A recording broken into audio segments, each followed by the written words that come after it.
Oh, well, everybody know who I want next. I want Terrence Crawford next. You're going to make that happen? Huh? You're going to make that happen? Oh, definitely. That's the fight that I want. That's the fight everybody else want. Like I said, I'm going to get these straps that I'm going to go over there and take his shit too. All right. Errol, congratulations. Terrific fight this evening. Thank you, man. Now, strap season, I know what time it is, baby. Terrence, I'm coming for that motherfucking belt. All right.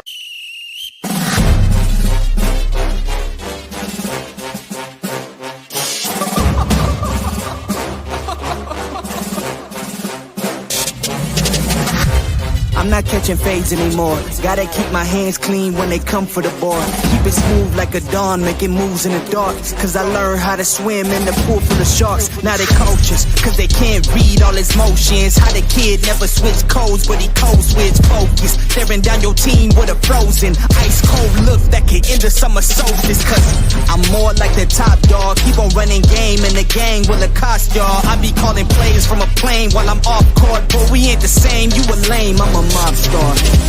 Actually, I'm a top dog on a stat sheet. Off court, but I call plays for the athlete. Laughing when the cop cars try to catch me. Cause I rolled off in a taxi. Put my feet up, I'm relaxing. Singing Figaro with no accent.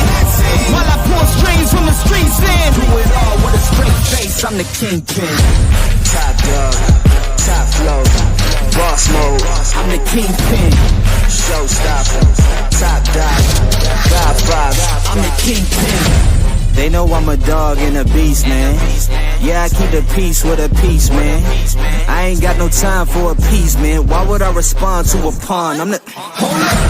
If I let my dogs off the leash, they you might want to get out of Dodge by the evening. Honestly, think it's not the blood and the beat. If they don't leave anything behind at the evening. I can see you soft, ever thought about retreating. If you never have, then they'll give you a reason. Better watch your tone, lose your bass when you speaking. Underneath the mask is the wrath of a when you learn how to smile in their face, then go cutthroat. Then they want to call you a con when the blood cold. I remember starving while y'all had a truckload. Now I'm with the mob with the call and the gusto.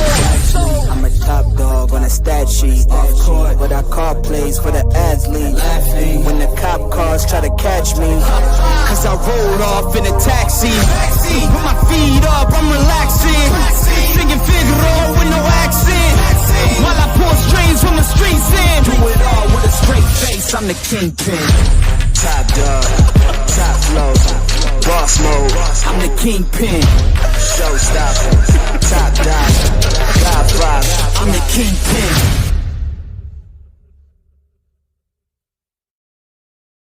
What's happening, man? Yes, sir.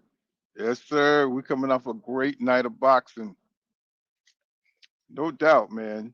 It's like, man, it's kind of crazy because, I was watching Devin Haney, and, the game plan worked like a charm. You know what I'm saying? They had it under control. And it's just kind of amazing that he's such a smart kid, you know what I'm saying, to the way he stays within the framework of his dad, right? You know what I'm saying? It's like it didn't work in the Ryan Garcia fight, but it definitely worked like a charm in this fight. And it was like, look at the pressure. Look at the pressure that this man was under. You know what I'm saying? This was a do or die situation for Devin Haney. You know what I'm saying? If he didn't win this fight, he definitely wasn't going to be able to come back. You know what I'm saying? I think this would have been his fight that would have set the tone for the rest of his career, right? Because let's say he went out there and he got Falumaloon by Brian Norman Jr. And you know what I'm saying, it would have been hard for him to get any momentum or traction from that. You know what I'm saying? It's almost like Devin and Ryan are opposites to each other because Devin, he has to earn everything. You know what I'm saying? I don't think Devin could have got a title shot if he would have lost this fight, right? Whereas, they trying to build Ryan Garcia, you know what I'm saying? They trying to build up another super fight. So it was imperative that Devin Haney win this fight. And I think they just played it so perfectly. It wasn't the prettiest fight. It was not the prettiest fight, but that nigga came through, man.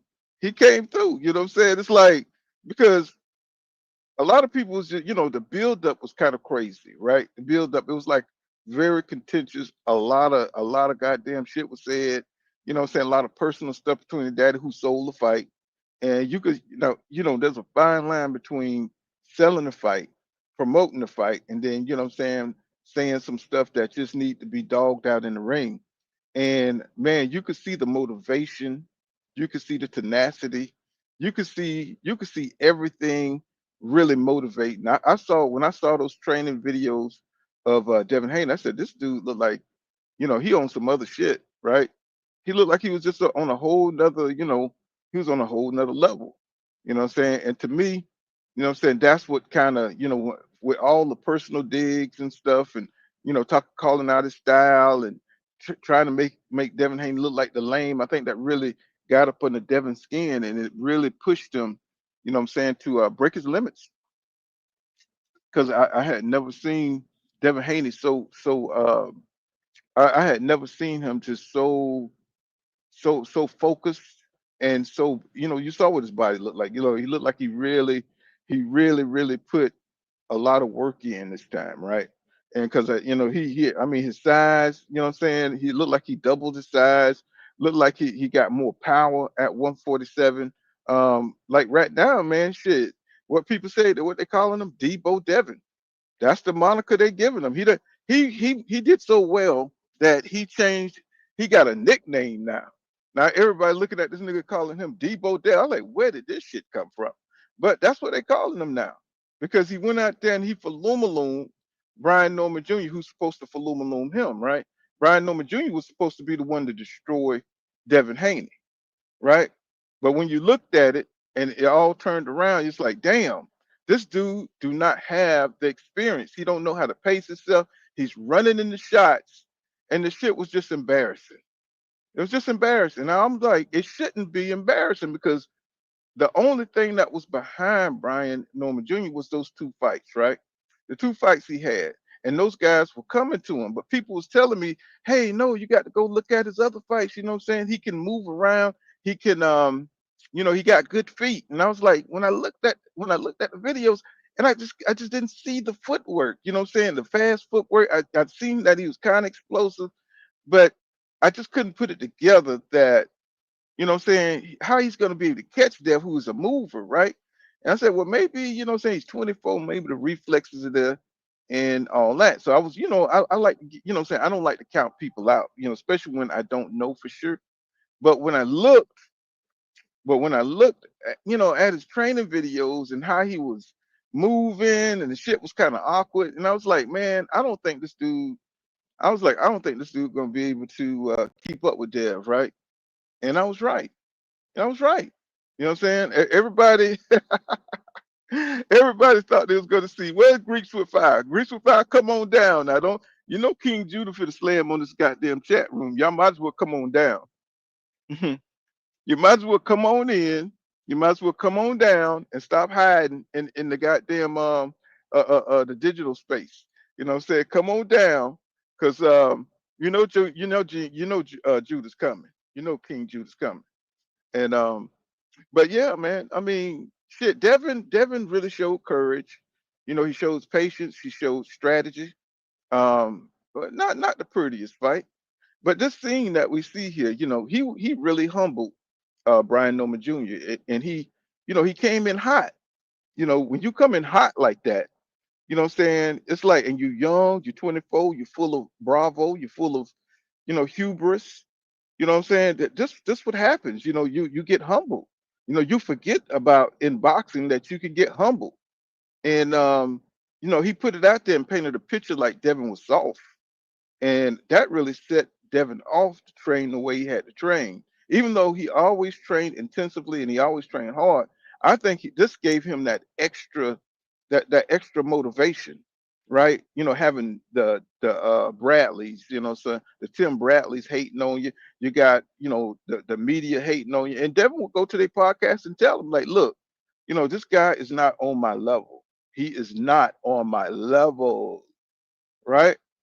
And anybody who's been through big fights, And I listen to Mayweather all the time, saying like, and you got to listen to the legends, it's like, it's more than just, what you think a fighter has, power, skills, it's more than that.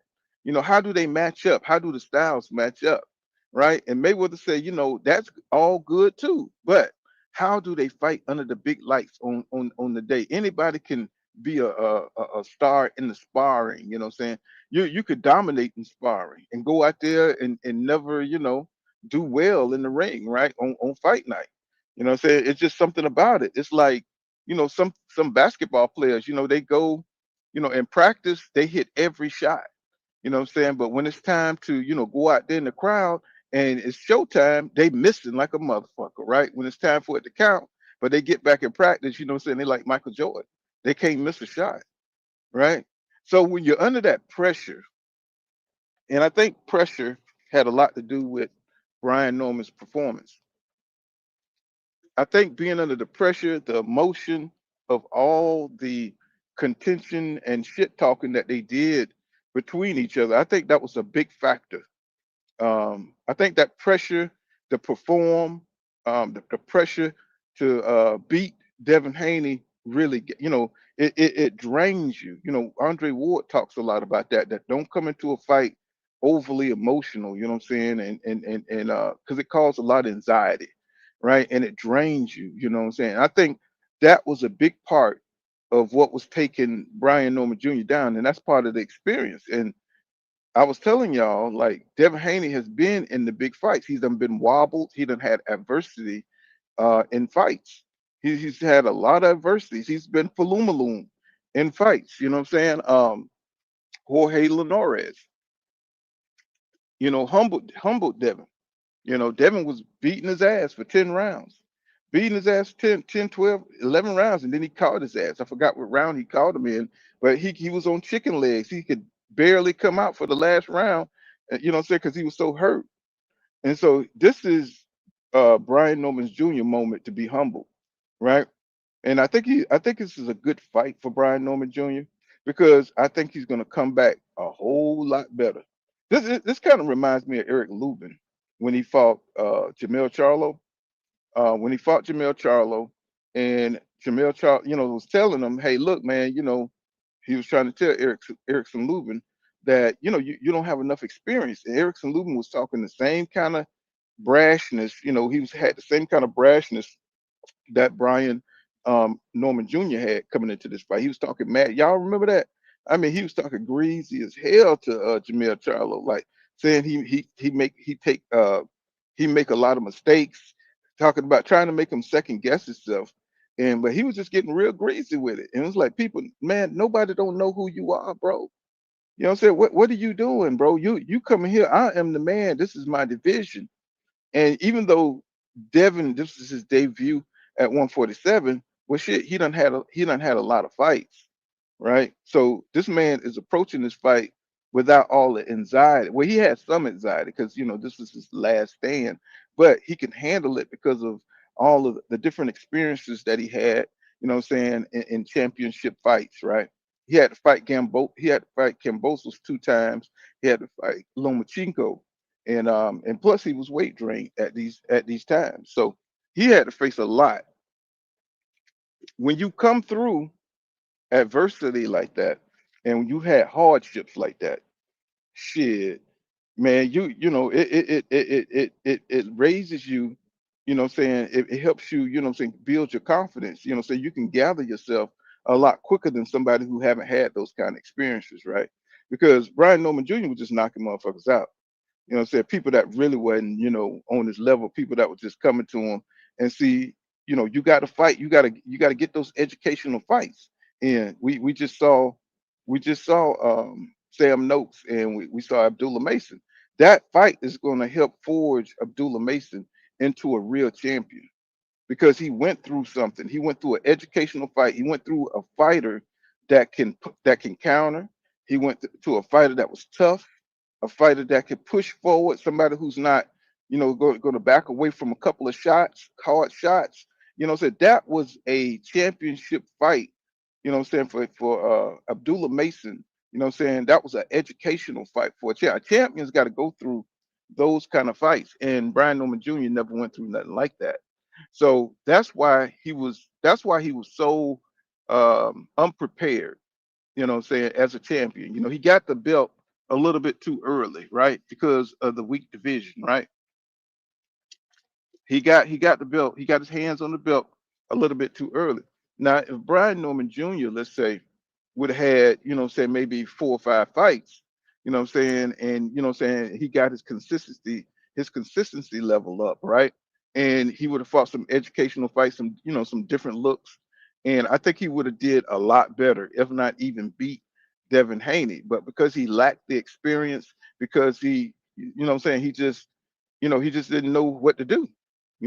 Once he couldn't hit him with the hook, once he couldn't, you know what I'm saying, he wasn't explosive enough. You know what I'm saying? He was just too slow. He saw that his feet was too slow. He didn't know what to do. And then what was his daddy? What was Brian Norman Sr. saying to him in the corner? What was he saying? You know what I'm saying? Just pick up the pace. You know what I'm saying? Go all out. You know what I'm saying? Those are not instructions. But then Brian Norman Sr. is not the best boxer in the world. Obviously, he's not the best boxing trainer in the world, too. But people have been saying for a while. People have been saying for a while that they wasn't ready. You know, people have been saying that Brian Norman Jr. was not ready. But because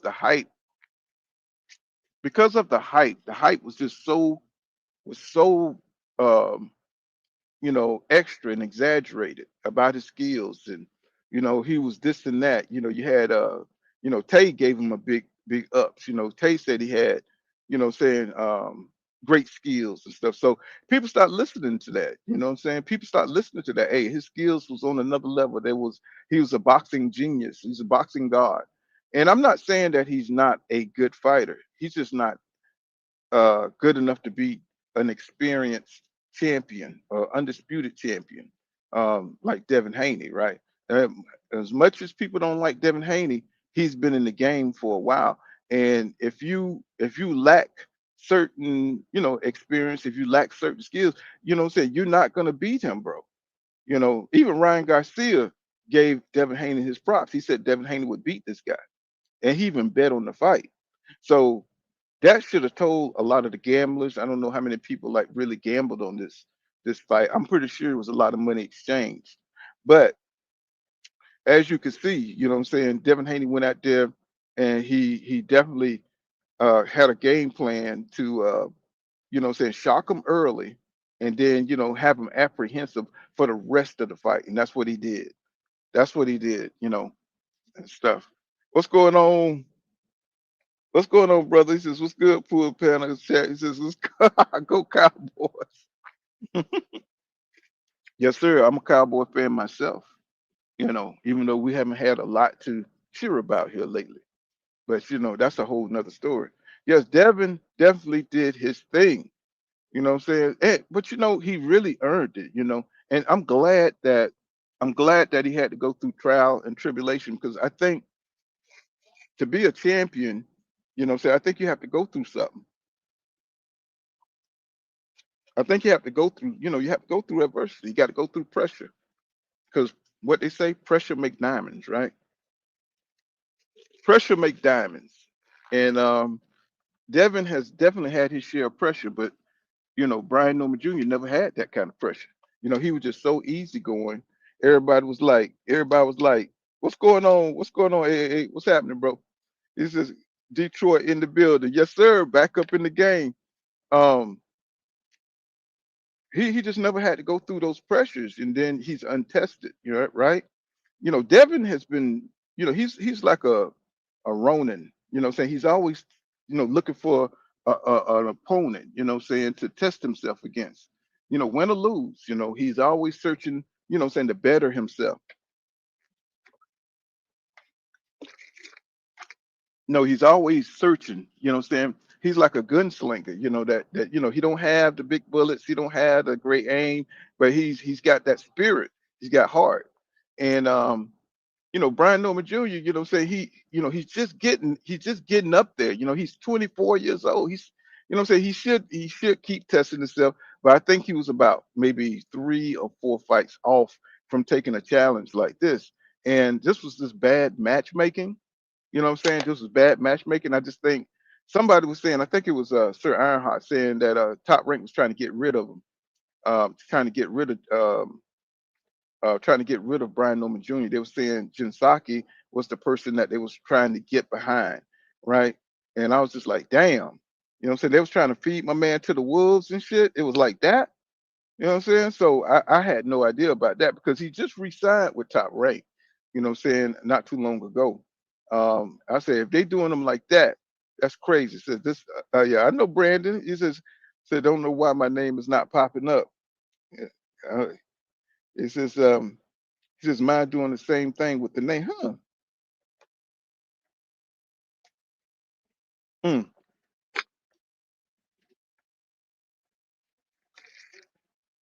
sound like some YouTube shit. YouTube always doing something crazy. Robin and Emily Jones in the house. You know what I'm saying? 300 coming up in the house. Yes, sir. Yeah, I see that. I don't know what that's about. I don't know what that's about. But man, the fight, man, the fights were so damn good, bro. It was ridiculous, bro. I mean, man, I was just stoked, man. I mean, I was hyped. Couldn't hardly sleep, man. Even though I had to drive the next day, man. I was like, wow. You know, I mean, the energy. Those rounds went by so damn fast, man. I was just like, damn. You know what I'm saying? Boy, if you don't win this, boy, your name is mud. Yeah, you know, they was gonna put name his ass in the dirt. You know what I'm saying? If he wouldn't have won this fight. But I had no doubts that, you know, he was gonna beat Brian Norman Jr. because you know, when you see a fight and but the opponents ain't that good, you know what I'm saying? You just kind of like, you know what I'm saying? I seen what he was doing against Jinsaki, and I just thought Jinsaki was a bad boxer. You know what I'm saying? I thought he was a bad boxer. I thought the other guy was good. Now, I forgot how you say his name, but the Spanish guy that he fought, he was good, but that was like a rock'em sock'em thing, right? It wasn't a whole lot of like, high level skill going on, and the dude was coming to him, right? And I said, well, damn. I said, well, shit, can he track anybody down? You know what I'm saying? I mean, I haven't seen him in a fight like that, but everybody was coming to me saying, they were saying to me, say, Pool, man, this dude, he can cut off the ring, right? He got feet and stuff. I said, man, I haven't seen it, bro. I haven't seen it. Then I watched his training videos, and I'm just like, man, I don't see his feet, bro. I don't see the feet. I see him doing these little short steps, these little tiny. When he jump rope, you know what I'm saying? It was just everything was just small, little short, little. I said maybe he's just a great inside fighter. You know what I'm saying? Maybe he's just a great inside fighter. He says, we're here. He said they can't keep us from supporting poor kind of boxing. Hey, you know how I get down, goddamn. I don't even be thinking about you too. I mean, my people come, hey, we talking about this boxing. I don't even be caring what YouTube doing, you know. But I'll get my modification back soon, but I never really cared too much about it, you know.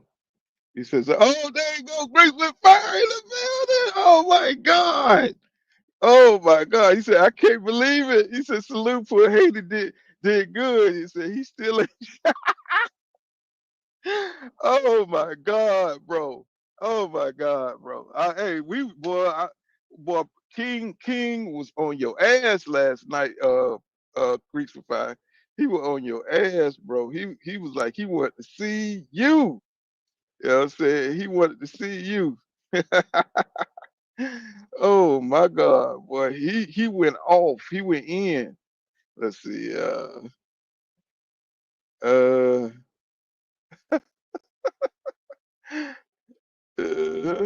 he said he swear to God that you dipped.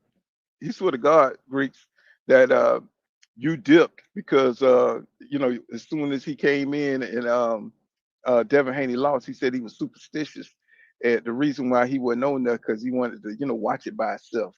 And he was, King Judah, what I'm saying? He really, I understand what he's saying. I used to do that with the Cowboys. I used to do that with Chicago, and you know what I'm saying.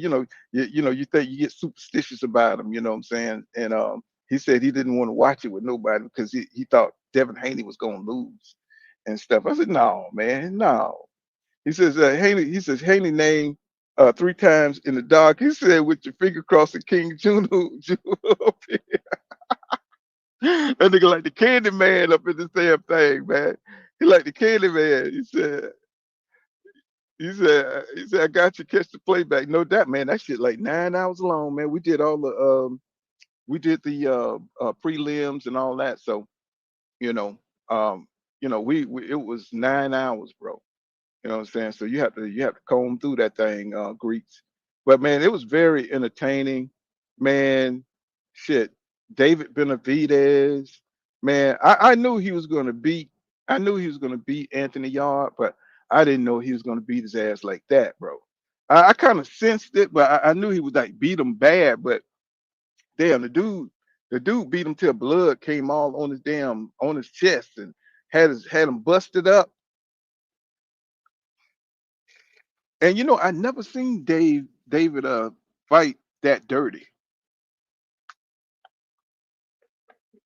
I never seen Dave fight that dirty.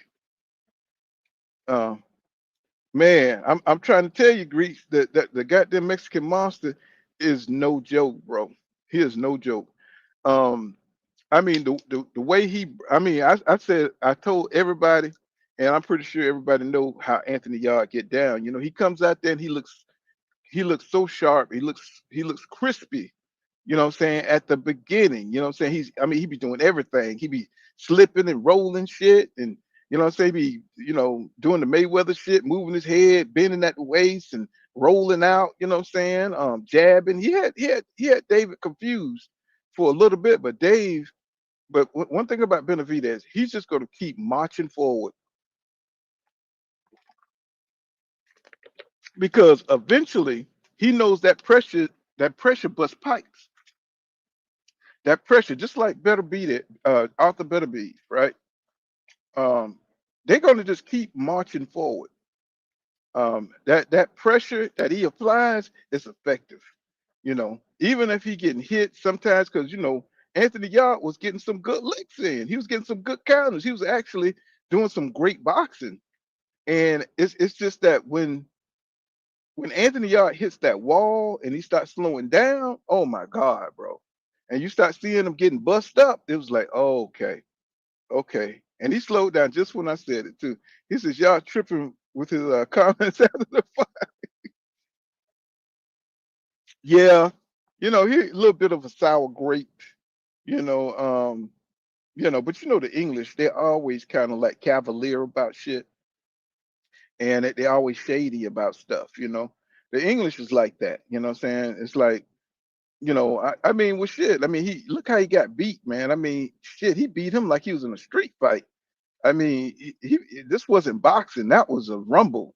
That was some kind of UFC shit because David held his neck, hit him with about 45 goddamn punches, then let go and hit him with about 15 more combinations. I was like, oh my God, stop the fight. And then he was down in the corner and shit.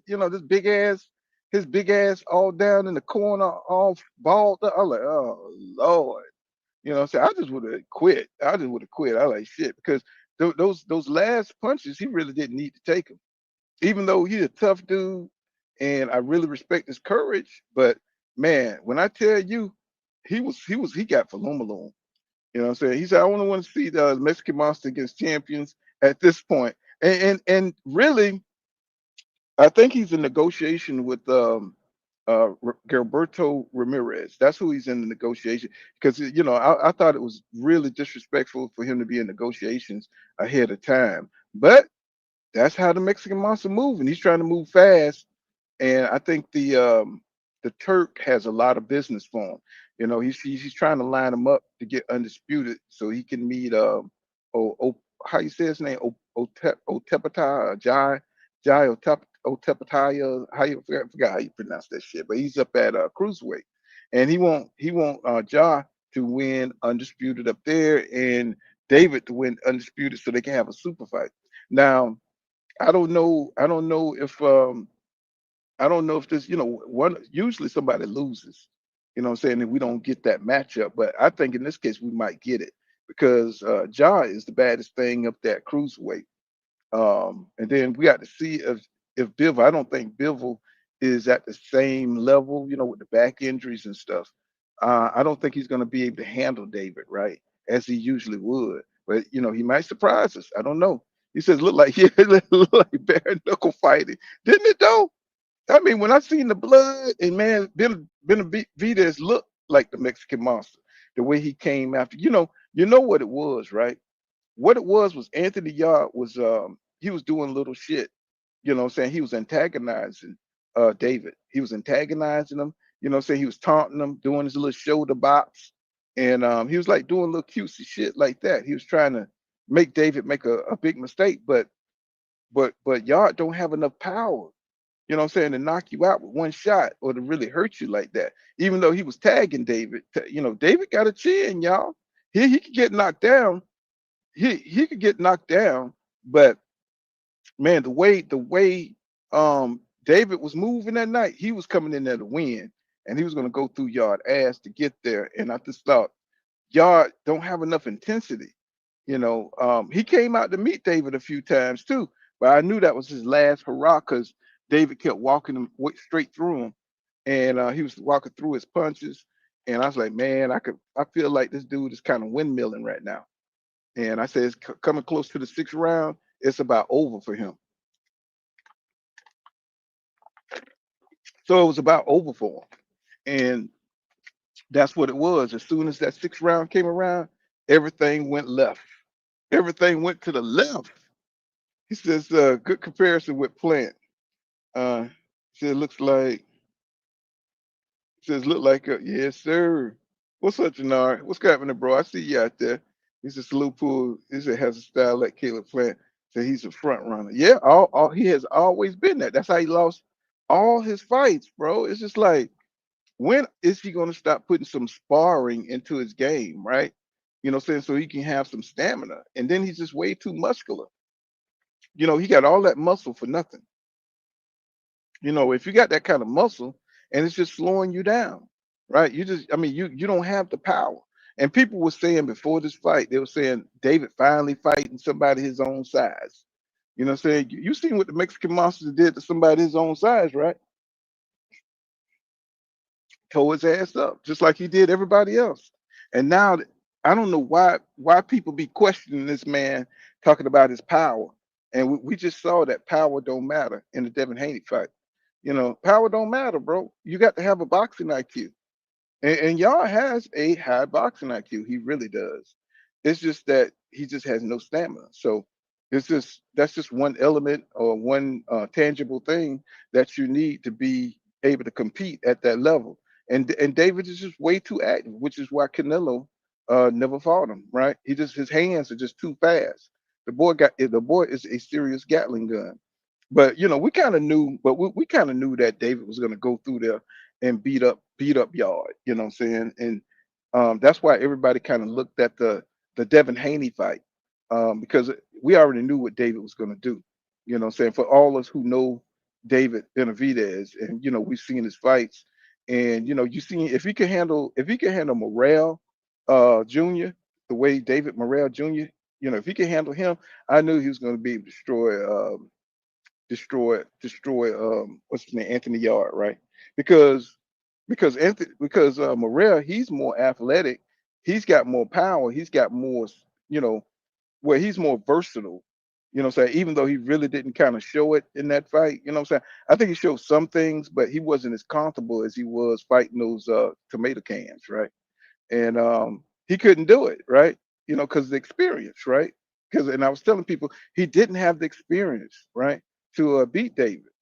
David been sparring with pros, Triple G, a lot of the big guys, Plant, you name it. He sparred them, right? He sparred with a lot of the great fighters, what I'm saying, way back, so when Triple G was coming up, David was in there sparring, right? And so his experience, what I'm saying, is long. So he don't fear nobody. He don't fear Better Beef. He don't fear Bivol. You know, they say he hurt. They actually said that he sparred Bivol and he hurt Bivol in sparring. Now I know sparring is sparring, but if he can hurt Bivol, you know, and that was back then, you know, so he could definitely compete with him. He could definitely compete with him now. You know, say I think that that's going to be the next good fight that we're going to have to look forward to. If because Bivol dropped the WBC, and that's how he became a WBC champion, is because Bivol dropped that damn belt for him because he didn't want to fight him. I think it was ordered, and Bivol's like, no, nigga. No, nigga, no. Y'all ain't fit to put me on. Not the young gun coming up in here because Devin is only 28 years old. He's only 28 years old. He says, I knew the second half would be hell to pay for yard, but he couldn't last. He says, David got a mean streak worse than Bud. I mean, you know, every now and then he lets it out. But when he cuffed that dude neck, man, and got off by goddamn 60 punches, I was like, and then the referee, come on, man. The referee, what referee allows somebody to grab you around the neck, right? And go to work. What referee does that, bro? I was just like, what the hell is going on? This is crazy. And he held them, I mean, he held them for a good little about 6 seconds, and he was just punching the shit out of Anthony Yard, bro. I was just like, what? I was like, what ref does that? What's going on, Thomas? What's going on? What's going on, T Hill? What's happening, bro? Man, so I'm just like, what in what world does that happen? You know, usually the refs be all over that kind of stuff, but they let it fly. You know what I'm saying? And I was just surprised by that. I was like, wow. You know what I'm saying? Maybe the ref is a Mexican monster fan. I don't know. But that shit was bogus. Now, you know, but it was entertaining, I tell you that. It was entertaining because I was like, damn. And I just think that David got frustrated from, you know, missing a whole bunch of shots. He was getting countered pretty good, and I think that was pissing David off. You know what I'm saying? Because Anthony Yard was doing some really, really good boxing before he got wore down. And you know, it takes to fight off your back foot and be that fucking heavy. You know what I'm saying? You know, if you just shadow box yourself, you know what I'm saying, with your brother or something, and you going backwards and you just work on going back, man, that shit tires you out, bro. Fighting on your back foot, you know. He said, I think y'all must have owed the ref some bread. Said he let David beat it out of him. Hey, I don't know, man. It was weird. It was totally out of left field. But one thing about Yard, he always backs himself into a corner. He act like he's so sweet on the ropes. He act like he's Mayweather on the ropes. You know, I only seen one person who's able to go put their back on the ropes and get out of trouble whenever they want to. And he's not Mayweather, bro. You know, it's like he do all this extra movement and he don't have the stamina to maintain it.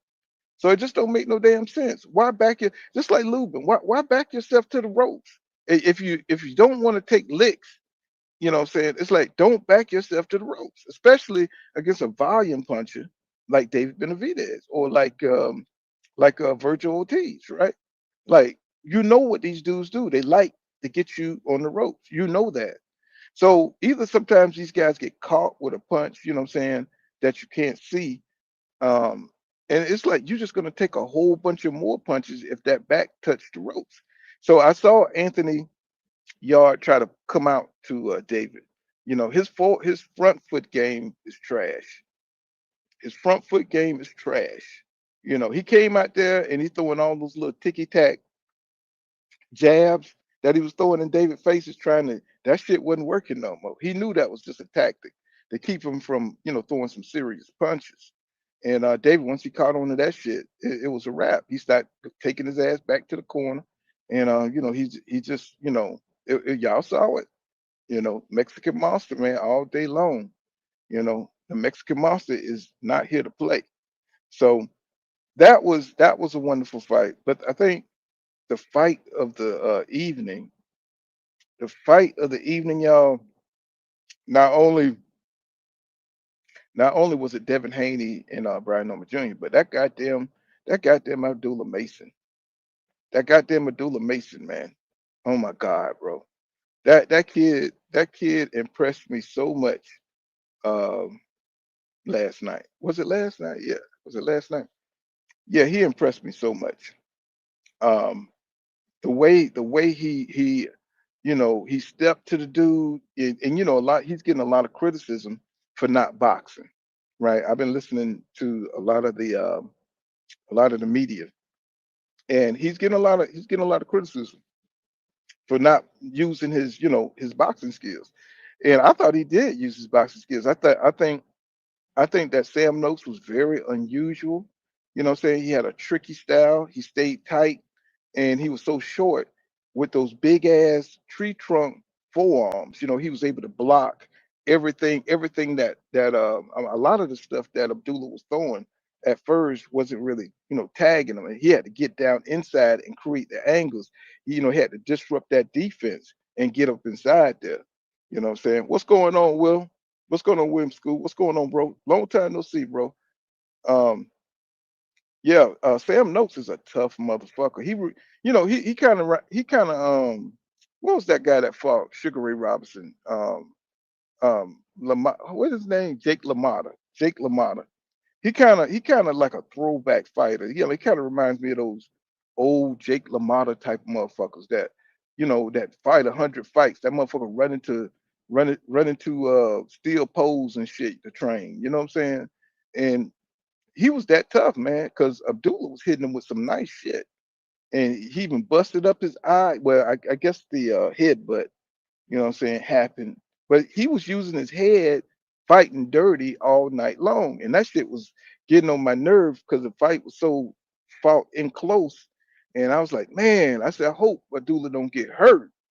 You know what I'm saying? I hope he don't get hurt in this motherfucker. Because if he get, cut over his eye, or if he, get tired from all the wrestling, man. I said, man, he could get knocked out because this dude inside game was crazy. The way he was throwing those overhand rights. He was catching Abdullah a lot, man. He was catching him flush.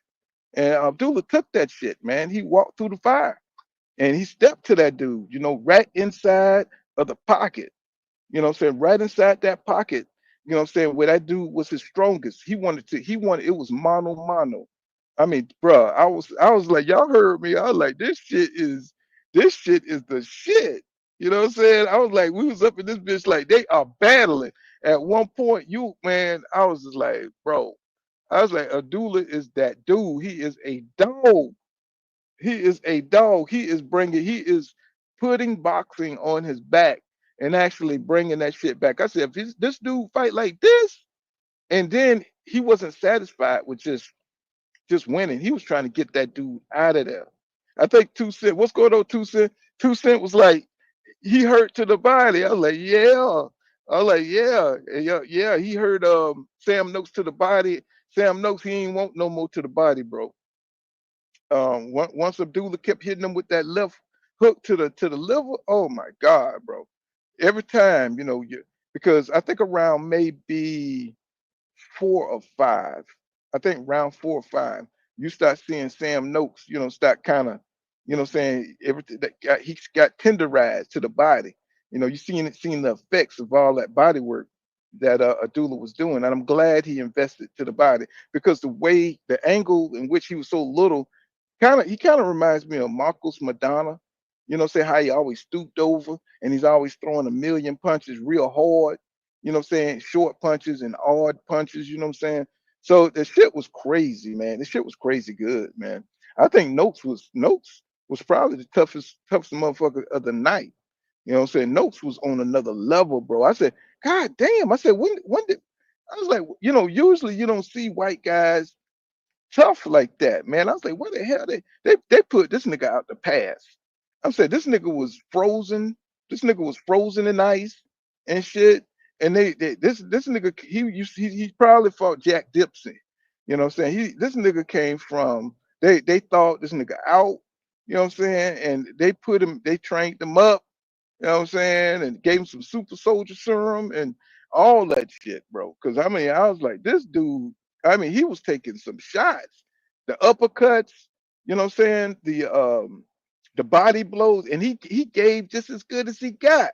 Cause I mean, every time Mason would hit his ass with something, he would hit Mason with 2 or 3. You know what I'm saying? And I was pissing me off. I felt like I was in a goddamn fight. I was like, what the hell? I was like, come on, Mason, you know what I'm saying? But boy, I thought Mason was gonna wear down. What's going on, Tucson? Damn, what happened, Tucson? Let's see. So every time he wore down, bro, I just thought Mason was gonna get tired, and he was tired. He was tired. What's going on, Tucson in the building? What's happening? What up, Pool? What up, chat? What up, what up, what up? What's happening? Didn't we have a great night of boxing? Didn't we have a great night of boxing? Man, I'm Yeah, so interesting fights, interesting fights. They were very entertaining fights, actually. mm-hmm. And it showed Yeah. it was levels, though. It showed us levels to this, for real. All of those fights, the levels were very evident. Mm-hmm. And but to me, the special note or the special highlight was the Abdullah Mason fight, bro. That was the main that was even though David did his thing, we knew David was gonna do that. But what we didn't know, we was gonna get a super fight like this. I thought that fight was hellacious. I mean, oh man, it had my spirit, disrupted my spirit. You know what I'm saying? Cause I just knew. I said I do not want this kid to lose. And he had one of those fights where he could have lost. He had one of them fights until he started going to that body and he tenderized them ribs. And you called it too soon. You said he hurt. He hurt to them ribs. You called it. And I was like, he damn sure is. Every Was time he backing up hit every them, time he got hit to them body. yeah, yeah. And then he started breaking down from there. But look how long it took for Abdullah to get to that point. I mean, he had to go through a lot of shit, you know. He could have Um, made the fight a little easier, but he decided to fight him on the inside like that. But really, if you go back and look at that, he was getting beat the hell up, for real. Noakes was getting beat up. He was landing some shots on Abdullah, but Noakes he was taking punishment in there. because one thing I like about Abdullah is he throws hard shit. He throw mean intention punches. He reminds me a lot of Tommy Hearns. He reminds me of Tommy Hearns because he really believes in his power, even though he has the skill, but he really wants to get your ass up out of there. He's not trying to carry you. He's not trying to play with his food. You know what I'm saying? If you don't belong in the ring with Abdullah Mason, he's going to get your ass up out of there. He's not going to carry no fighters. For entertainment, he's not going to try to get no rounds in. No, he's going straight to your ass and see what you got. You're going to either have to hit him, knock him out. You're going to have to hurt him. You're going to have to do something. I like those type of fighters. That kind of killer mentality. And I think he got it. I think he got it. I think we got us one. I think we got a killer. You know. Yeah, and You still that's why those type of fighters like Shakur, Devin, they're gonna start getting overshadowed because nobody wants to see you coasting throughout the fight because you got somebody hurt in one round. Now you just coasting throughout the fight and not trying to go after them and get them out of there. Like this is a combat sport. You're not being combative. You just right. What happened? I hope it ain't my internet. Sometimes my internet be bad. I hope that ain't my internet. You know what I'm saying? Gotta pay my damn StreamYard bill and shit. You know what I'm saying? They'll cut you off, if you don't pay your StreamYard bill, but that ain't yet though. But yeah, man, like I said, man, that shit was that was some on Rocky shit, man. I mean, they were going back and forth like them damn Rocky movies. I mean, and your boy was looking like Apollo Creed up in there, the way he was going at it, and I love the way he changed. He made adjustments. He started boxing. You know what I'm saying, and then he decided to go inside and push him back because Noakes, he's a mauler. He fights really dirty, really dirty. He was doing a lot of dirty shit in there. He was grabbing, holding and hitting. He was putting his head down. And the interesting thing about it is that he went end up with the damn eye injury. The interesting thing about that is look how much he used his head, but he was the one ended up with the eye butt. What I'm saying? Much as he was pushing his head forward, much he was getting up under, trying to come back up, trying to hurt Abdullah Mason. Did you notice that 2 cents? Yeah, he fighting hella dirty. Mm-hmm. Ruff ain't say nothing. Yeah, and I mean, and he was pushing his head, coming up with his head. I said, man, he's trying to hurt my man. I used to think the same thing about Sean Porter too. Because as wild as he used to come in, you know, I said him, Sean Porter, them guys, they think that people be, because of their kinetic energy, because of the way they come in all kind of wild and shit. They be thinking people be scared, but it's be that head. People don't want to get head butted, what I'm saying, because they coming in wild like that and out of control. And you see the size of Sean Porter head. You know what I'm saying? Yeah, I mean, his head is like a fucking cow head. You know what I'm saying? So if he butts you with that head, because he fucked Paul Malignaggi up. I don't know if y'all ever saw that fight, but man, he fucked him up. What I'm saying? With the head, what I'm saying, just being wild and what I'm saying. So when you have fighters like Sam Noakes, if you go back and watch the Vernon Forrest versus what's that damn wild ass motherfucker name? Or damn, man, my memory, I'm getting old. I can't call these names. The little Hispanic guy, he was too wild for Vernon Forrest. Vernon Forrest is a beautiful tactician fighter, but man, because of all that wild shit, he could not fight. So not Salido, god damn it. Um, I can't call his name. He fought Sugar Shane Mosley too. He fought Oscar De La Hoya, and they both beat him. Um, I can't think of his name. Damn. Anyway, when you got these wild fighters like that, um, it's hard. It's hard to stay safe. But what I liked about Abdullah Mason is that he didn't give a damn. He didn't give a damn about none of it. He said, "You know what? I'm finna whip your ass, bro." And he was putting his head on either side of him, and he was taking his shots, bro. I mean, I loved how he handled the pressure. Yeah, he was very. He just returned. He just met the energy. He matched the energy. He matched the Yeah, energy. Some Shakur Devin would never do. Shakur Stevenson would never fight no damn Sam Noakes. and that's the sad part about it. That's the sad part about it. As much credit as we give Shakur Stevenson for his skills and everything, look what he did against Santos, Del Santos, right? It's like that was his signature fight, man. He could have made that fight a beautiful notch in his belt, but he couldn't do it because he want to be so safe. You got to take some risks, y'all. You got to take some risks. You really do. You can't be pussy punk ass all your life. I'm sorry. You can't be pussy punk ass all your life. And now it's coming down to the point where nobody wants to see your fights. Nobody wants to see you run around the ring. And I do enjoy watching pure boxers, but pure boxers that engage. You know what I'm saying? Pure boxer who's trying to score. He's just playing defense until you get out of position and he uses his reflex.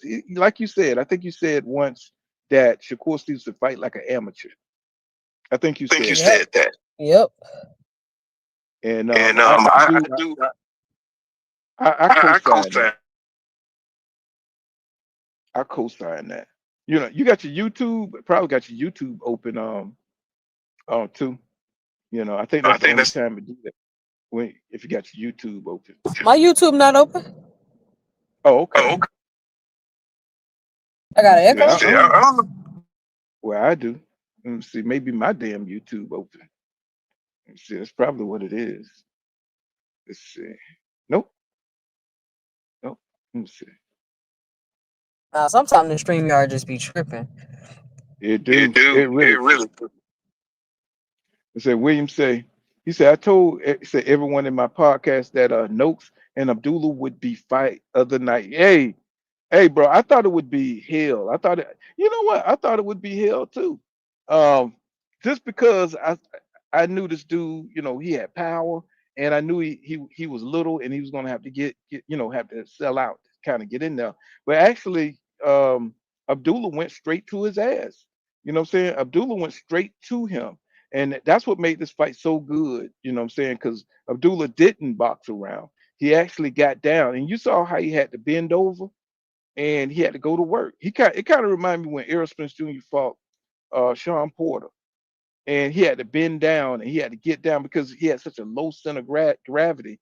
Look at the angles he was turning his body to get to Sam Noakes' body. I mean, because Sam Noakes, of course, he fights at a, you know, he's slant his upper body at an angle, so and he's short. It's kind of like fighting Pit Bull, but not as bad fighting Pit Bull. But he was able to get to that body though. I said that takes a lot of talent, you know what I'm saying, to and a lot of really good punch placement to be able to work that body when it's so short and hidden. But man, Abdullah Mason showed me something, man. He showed me that he is a special fighter, and I think he's probably my favorite. If he was to fight Tank, who you think would win? 2 cents. I think out of Tank Abdullah Mason. Yeah.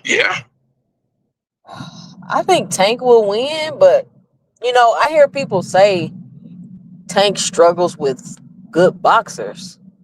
I mean, Hmm. Abdullah Mason, a decent boxer. He got a jab, but I just think Tank would knock him out. He would set him up and knock him out. I don't see him beating Tank. Well, I think it'll be a good fight.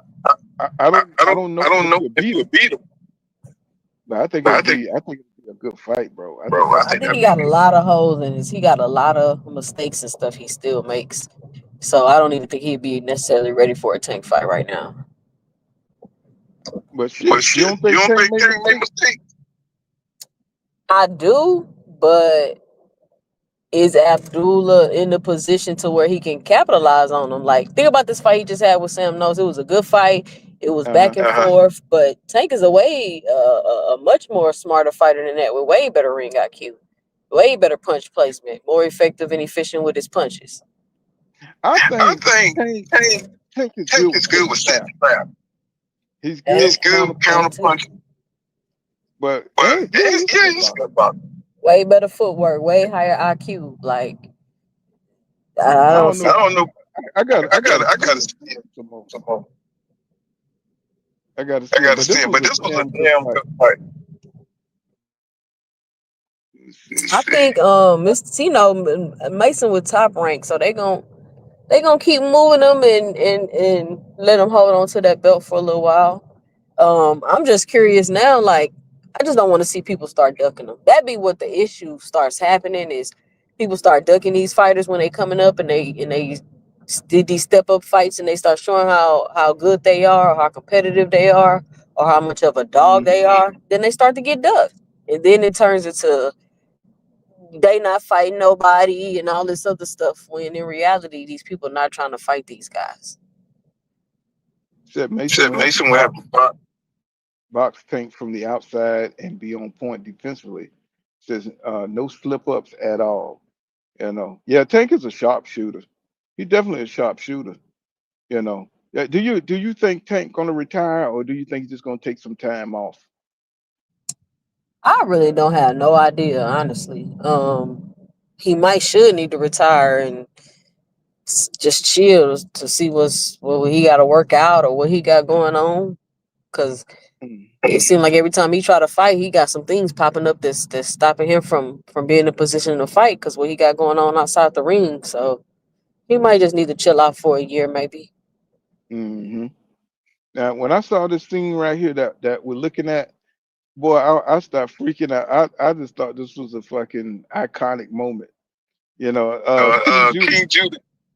Go ahead. King Judah on the panel? No. He was saying like he was trying to compare this to an Ali moment when he was over. Man, King Judah ain't even when he here for the fight. I don't even want to hear that. That man dipped off and ain't want to come back. till after Devin won. Nah, man, nah. No, I no, wanna hear that. you know what he told me? He told me, that he was superstitious. He told me he was superstitious because I understand what he's saying. He didn't want to watch it with us because he was superstitious. He thought that Devin Haney would lose if he was up here watching it with us. So I guess he wanted to kind of like do his little ritual where he can like have his little frustrations. He can express himself, by himself, so he don't be because that's his dude, right? That's his fighter, right? And he didn't really want to watch it with everybody, so he can put all the positive energy towards Devin Haney, you know what I'm saying, by itself. And Man, I don't want to hear that dumb shit. I don't want to hear that. oh boy. Do not want to hear that. Nah, I knew Devin was gonna win that fight. I knew Devin was gonna win that fight. It was a layup. Like I don't know what these like I know y'all don't not like Devin this much that y'all can't be honest about a fight. That's crazy. But did this thing surprise you? Nah, I knew he was gonna be able to drop him because of his footwork and how off balance he be, and how he telegraphed his punches and leap in for shots. I wasn't surprised at all that he knocked him down, but what I am surprised about is that was the only time he knocked him down, and Devin didn't just go in. You know what I'm saying? He just didn't push no action. Right. He didn't even if he just would have threw 1-2s all night down the pipe. Brian Norman don't take his head off the line. Mm-hmm. Like you can't keep landing 70 punches in a fight. Like, come on, man. Mm-hmm. Yeah, I don't hear the book. Round Rumor. I hear them. I'm trying to see if he's gonna slide through. Cause I know he want to get at Greeks with fire. Greeks with fire came through. I know he want to get at him. But you're right, man. It's like we're just in a sorry era of boxing right now, and I just hate to see the fighters to thrive, in a situation, where just being opportunists, taking these weak challenges, um, I think like Crawford right now, he just got his pick of the litter, because these dudes they don't have a heart like that. Only a few fighters in boxing got heart like that, where they're gonna give Crawford some issues. Um, maybe at 154, saying you got some competitive fights. Um, is it the he already ducked the whole division. He's never where the competitive fights are, Paul. Yeah, he's never where the competitive fights are. Well, he'll pick the one. He'll pick the one where he sees some weakness. He'll pick the one where he sees some weakness, and he'll go for that. Where he can get some credit. So it's just an opportunist market. It's a market for opportunists. Sort of like Teofimo Lopez. Same deal. I'm interested to see this Shakur Stevenson Teofimo Lopez fight. Well, what do you think about that fight? We still don't even know if they fighting. One, it hasn't been confirmed. I think they did. I think it is confirmed. For what date? I think. I ain't look it up, but let me see. Let me look it up real quick. Let me see. I think they did announce it. I keep hearing it. Let me see. Secure. Let's see. I mean, I think that's gonna be a boring fight too, to be honest with you. Versus Phil. Oh.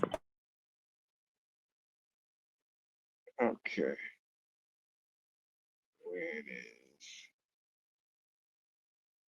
Let's see. Let's look it up real quick.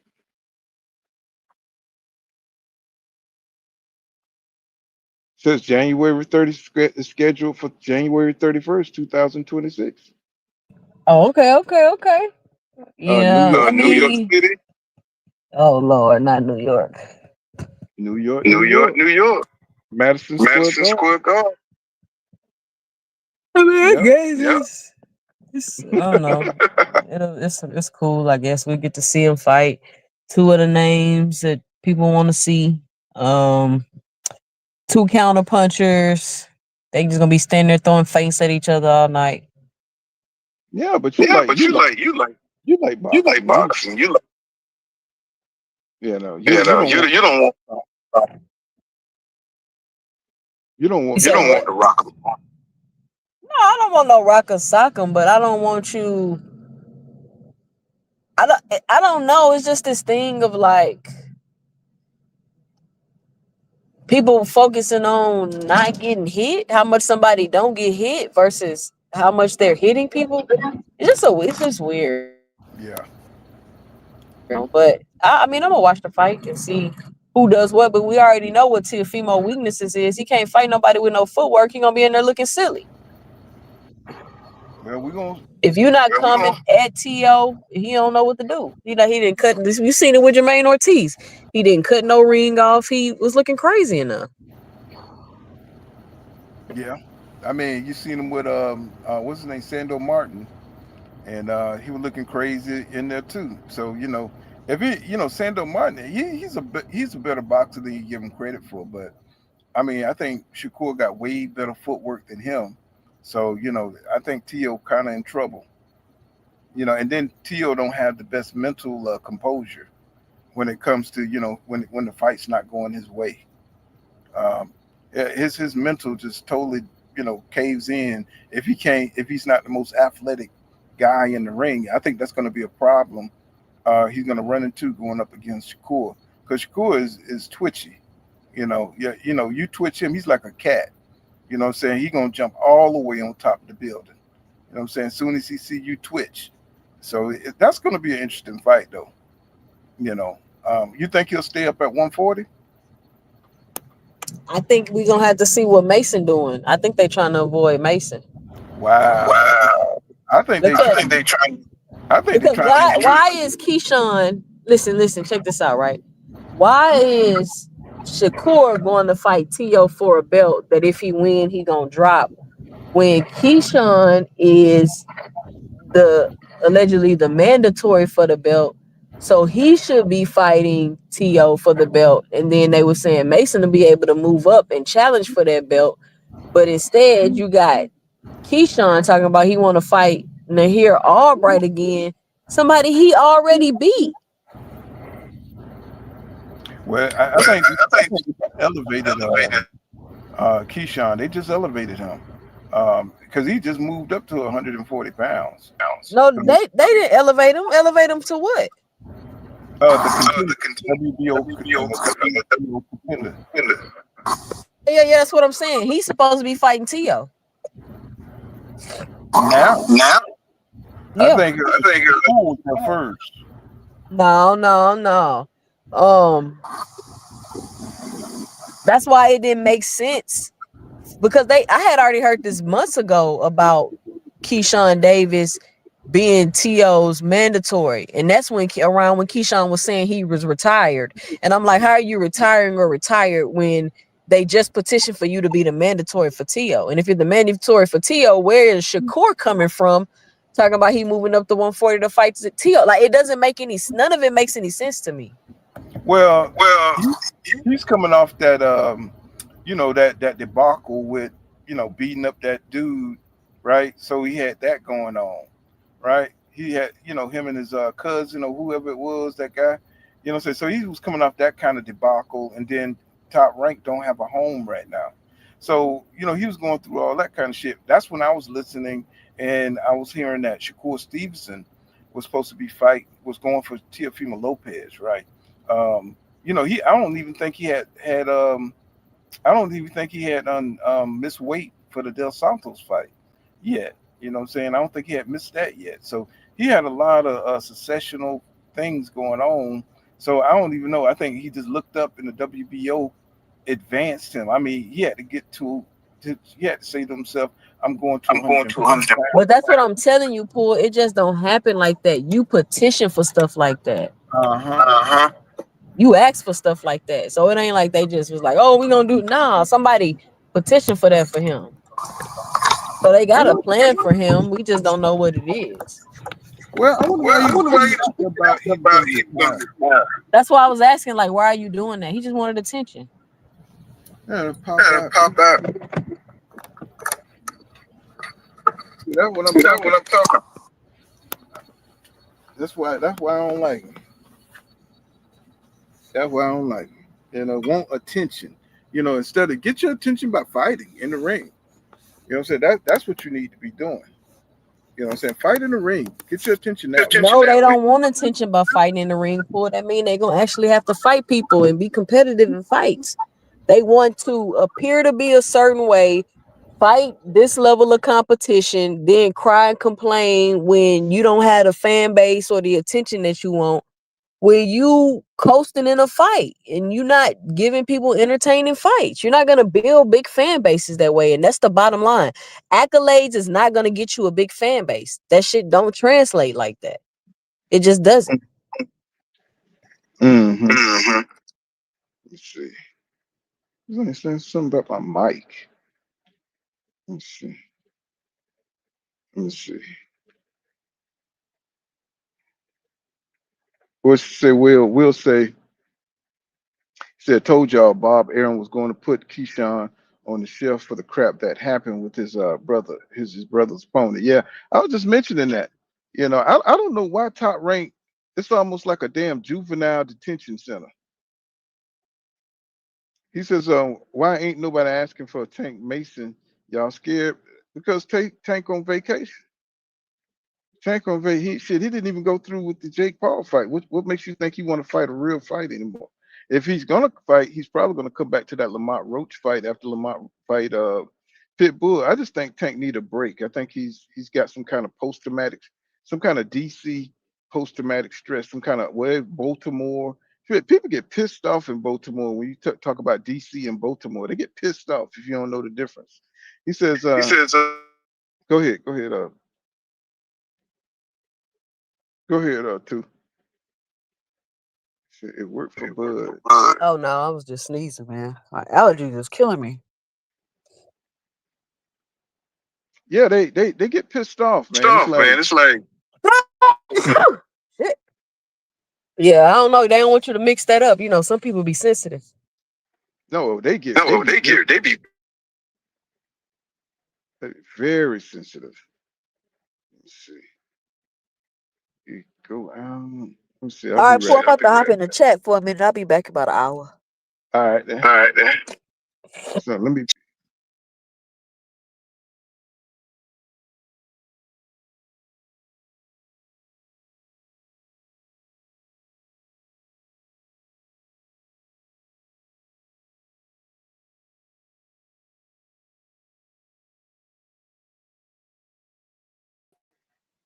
Trying to get my mic right. This got thing. Let's see. Yeah, I'm trying to get my mic right. I heard nothing but feedback on that. But yeah, man, that's it's a lot. It's a lot of shifting and moving parts going on. It's just kind of hard to say why can't they just line? We just came off a great card. Saying if they could just come up with some great cards. Saying I like that the promoters are working with each other, and I think that they got an opportunity here to like really, saying give us some great fights. With the Turk dipping into the situation, man, I think he's forcing everybody to kind of work together. And man, this is a great opportunity, man, for us to get some really good matchups. Saying if we can get the fighters to do what the hell they're supposed to do. And I just don't know, how we're going to do that from a fan position. Um, and I think they're moving Abdullah Mason great. I really do. Bud, as far as Bud is he's at that Canelo point where he can pretty much do what he want to do. So we just got to see what his next move is. He going to rematch Canelo? I wouldn't mind seeing that fight. A lot of people saying they don't want to see that shit again, but I would want to see that again. I would like to see if Canelo can make any adjustments, or is he just going to go out there and just get his ass beat again? He says, "Oh, Robert Emily Jones, Bud is the face of boxing. What are you talking about?" You know, he beat Canelo. That's all I can tell you. He beat Canelo. Um, I would like to see it again. I mean, how about you, Dej? Would you like to see it again? You know what I'm saying? I think I would love to see that because I thought it was entertaining to see Canelo, have to pull out all the stops. To see, him fight against a great champion like Bud, It's like You know, I would love to see it. He says, no, he can't. He says, he said, Bud to face the snack. He said, Bud has to have a dance partner. Nobody watching just for Bud. You already, now come on now. You already know. You know, Bud, the reason why Budites are so angry is because Bud only had like 2 fights where, he's getting a lot of notoriety. And, of course, he's 38.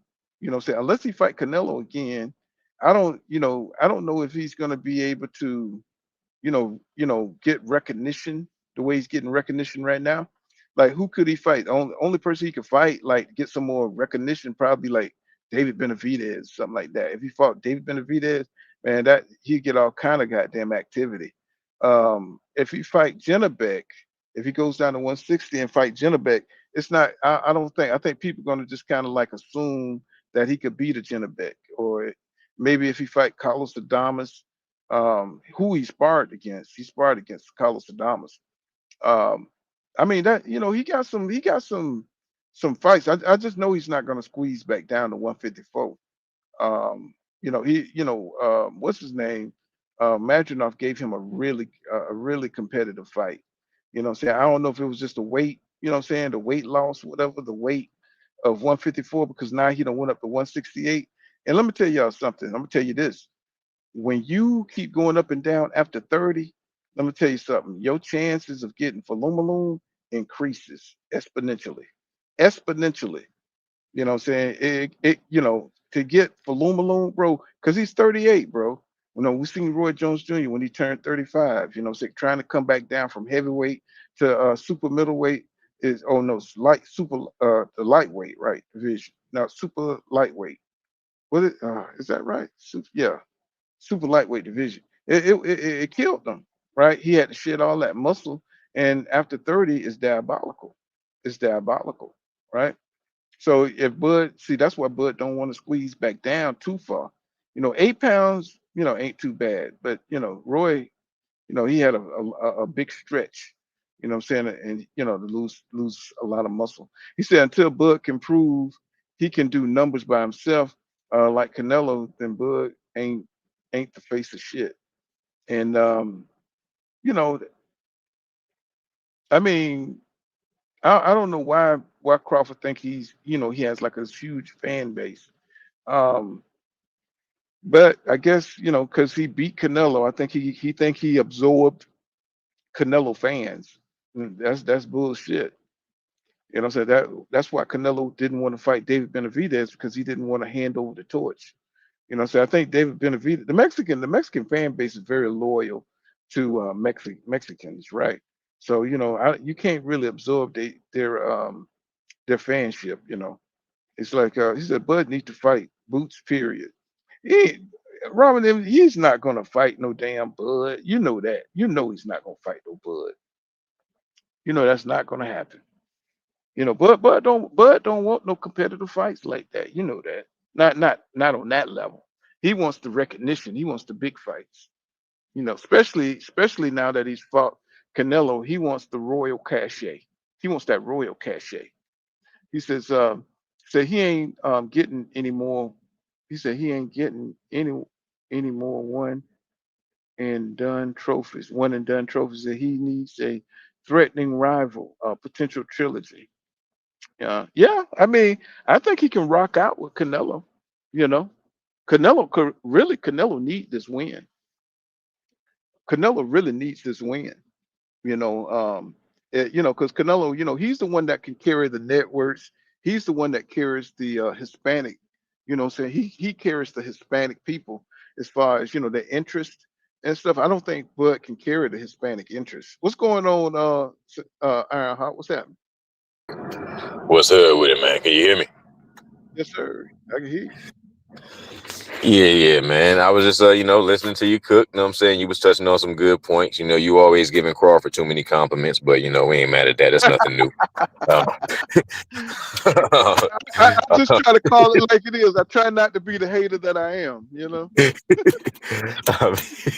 I feel you on that. Well, allow me to be the hater that you're not. I'll talk about this soft ass Nebraska nigga for a minute, man. The only way this clown is gonna get some motherfucking respect. First of all, this Canelo fight, and I just talked about this on 2 Cent channel. Shout out to her. Please subscribe, like her shit. You know what I'm saying? If you haven't already. I was just talking about how you know, like Crawford was everybody overhyped the Canelo win. You know, everybody tried to perceive Canelo as though he's a natural 178, you know what I'm saying, or 168 pounder. When in reality, he ran up after the Lara fight. He went on the European World Tour from 147 and pretty much had non-threatening, no knockout. He fought no knockout punchers for the past 10, 11 years, or you know, however long. I may be exaggerating, but whatever. Point is that there was a myriad of talent, threatening talent, knockout talent that he could have faced in between, and he chose a certain caliber of fighters that were not a knockout threat. And now he went all the way to the point of weaponizing his celebrity.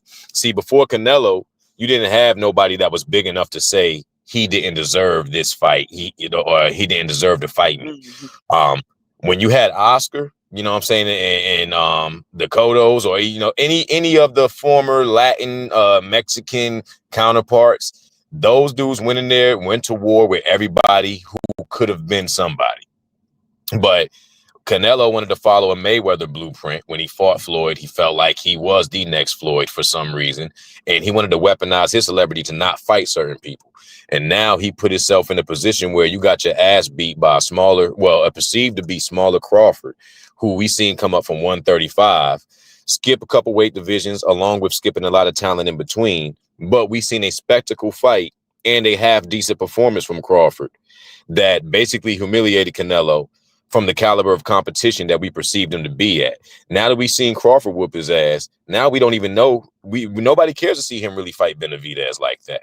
A lot of the Mexicans, and I work with a lot of them, a lot of the Mexican community has already lost faith in Canelo from not fighting Benavidez 3-4 years ago. You know what I'm saying? So now he's in this awkward place where he's humiliated himself, weaponized his celebrity, but now lost to a smaller fighter. So now he has to fight Benavidez or rematch Crawford or something of the stature, because he's been getting rewarded for giving us a lot of lackluster fights.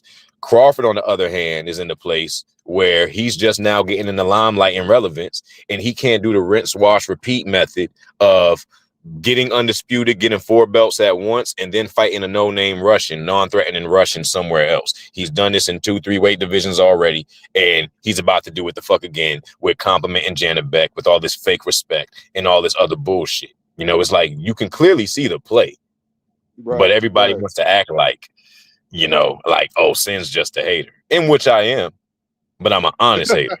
I'm a real hater. Let's get that fucking straight. Right side in the building. Dub, what's happening, my brother? What's happening, Dub? Right side. Y'all know Dub. Ain't no introductions needed. My brother Paul Counter is in the building, man. I seen you live. I said I gotta pull up. You know I gotta pull up. So what's going on, family? Pull up, my brother. Pull up. Now, who was just talking respectfully? That's just, who was that? That's Ironheart. That's Then Ironheart. Salute to my brother, man. Hey, you know the greatest thing he said. You know what? I'm a hater, but I'm an honest hater. I ain't got no problem with an honest hater. I have no problem with it. Respect that. I respect the honesty. You know what I'm saying, man? Look, man, Bud done did, he done did what he's supposed to do. Like you said, Canelo sold his. But at the same time, we still want to see Bud. I want to see that brother. And I know Benavidez just said he finna move up to cruiserweight to challenge Zerto. But I still want to see Bud get out there and fight. At the same time, with Canelo Alvarez, we want to see him in big fights still. I don't think he done. He done ran into some guys who better than him. You know what I'm saying? Bud better than him. Floyd was better than him. So it is what it is. But man, hey, I ain't mad at none of it. Man, Paul.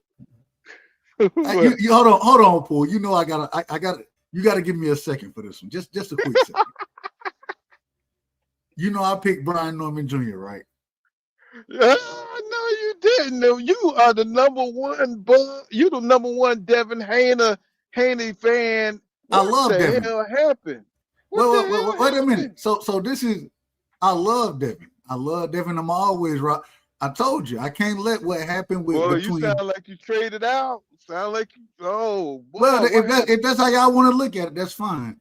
But like I told you before, I can't let what happened between EJ and Bud. I was always a Bud fan, always an EJ fan. I picked EJ to win the fight, right? Wrong about it. But at the same time, I end up having to argue against niggas that want to make it seem like I just hate Bud. And I've never hated Bud. And so I said, you know, I'm telling you who I think wins, but you done know I've always, and I have no problem with how the fight played out. Shout out to Devin, because that man went in there and put on a masterclass, in my personal opinion. And so But why did you my choose thing Brian Norman, Doug? Why you choose Brian Norman? Well, I mean, I know you. I thought it was a bad. Go ahead. I thought it was a bad style matchup. I thought that there were going to be times. One of the things Junior do best, and your brother, well, my brother, you know what I'm saying? He hit me. Well, he pulled up on me. Oh man, what's my brother's name, man? Judah. Judah pulled up on me, and Judah, he might be right about this. He said, "Man, you from Georgia, so it may be a tad bit of bias there." Oh, but I didn't even think about that. Oh man, y'all Georgians, goddamn. But at the same time, my thing is I watched individuals try to discredit Devin after that fight. Man, Brian, no, wait a minute. I heard a lot of y'all saying that this brother, he could have knocked Devin out. And then Devin went and did what he did. No, we giving credit what credit is due. Devin deserved all the credit in the world. That man put his hands together, a masterclass of boxing. You know what I'm saying? He truly showed, man, this is how you box a power fighter. This is how you do it. And the way Devin did it, it was special. It was special. I enjoyed every moment of it. You know what I'm saying? Junior lost. I ain't got no problem with Junior losing because I thought what Devin did in the ring, he said, is levels to this, right? I'm going to show you what these levels are. That's what he went in there and did. He showed the different levels. Shout out to Devin, man. Were you surprised when Devin knocked him down? I was. And I called the fight. And it was so interesting because before Devin knocked him down, Devin hit him with a left hand that had it. The man was on Bambi legs after he got hit with a certain shot. You know what I'm saying? Yeah. And then Devin was able to follow up on that, you know what I'm saying, with the left and the right. And man, it was a special performance from Devin. Give that man credit. That's all I can say. I'm not for the. Hey, look, allow me to be the hater once again, if I may, please. I'm asking for permission this time. Can I? Hold on. I'll take the permission if you won't give it. I want to know what you're gonna hate on. Go ahead. Brian Norman ain't no notable fighter, you know what I'm saying, to really measure out, like, you know, the only reason why this shit is really being celebrated the way it is because a lot of people thought Devin was shell-shocked from his last mediocre-ass performance. He acted like a white woman when he took his first loss from Ryan. You know what I'm saying? God. So we didn't know. Here we go with the hate. No, this is the reality. No, wait a minute. Wait a minute. Let me finish cooking. I can't finish cooking. I gotta stop. Because you might burn the house down. You might burn the house down if I leave the stove. I ain't finna burn it down. I watched my brother from Southern California talk about tenderism, right? Y'all done seen the brother. I done seen that brother talk about tenderism. One thing about Devin, and I had the same questions as far as what type of fighter, because when we watched the Ramirez fight, he didn't look the same, right? He went in there with a bigger puncher, in my personal opinion, than Ramirez was, and man, he put on a show. But okay, so it is a hidden dynamic now. He also just buried his big homie, his OG. He just had to put him in the dirt. So he was definitely going to come Victor Conti. So okay. I'm saying, so he had to come with that snack pack.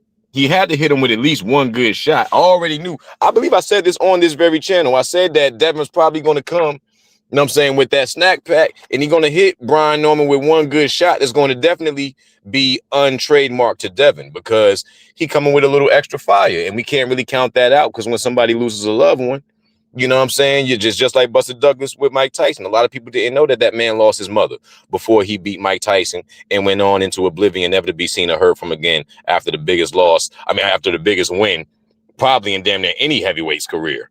At that point when it happened.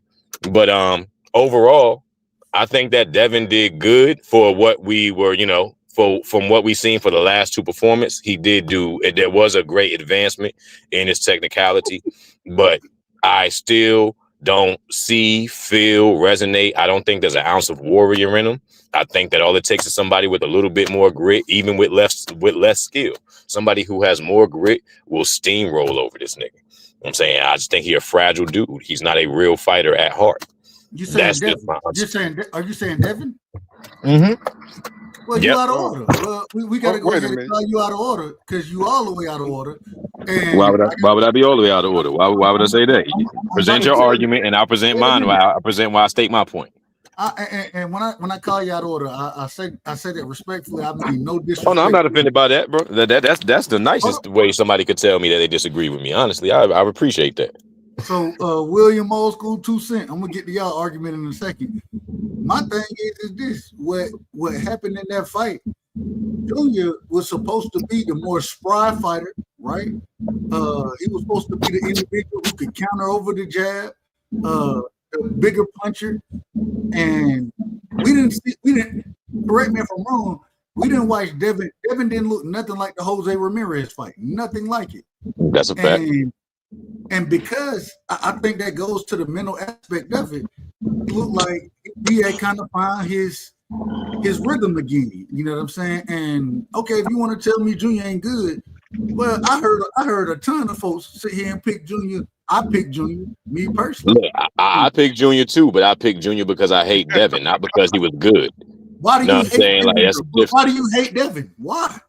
Because he reminds me of, you know, I mean, if we were to not use non-scientific terms or non-scientific terms and just go to street terms, he reminds me of a bitch ass nigga.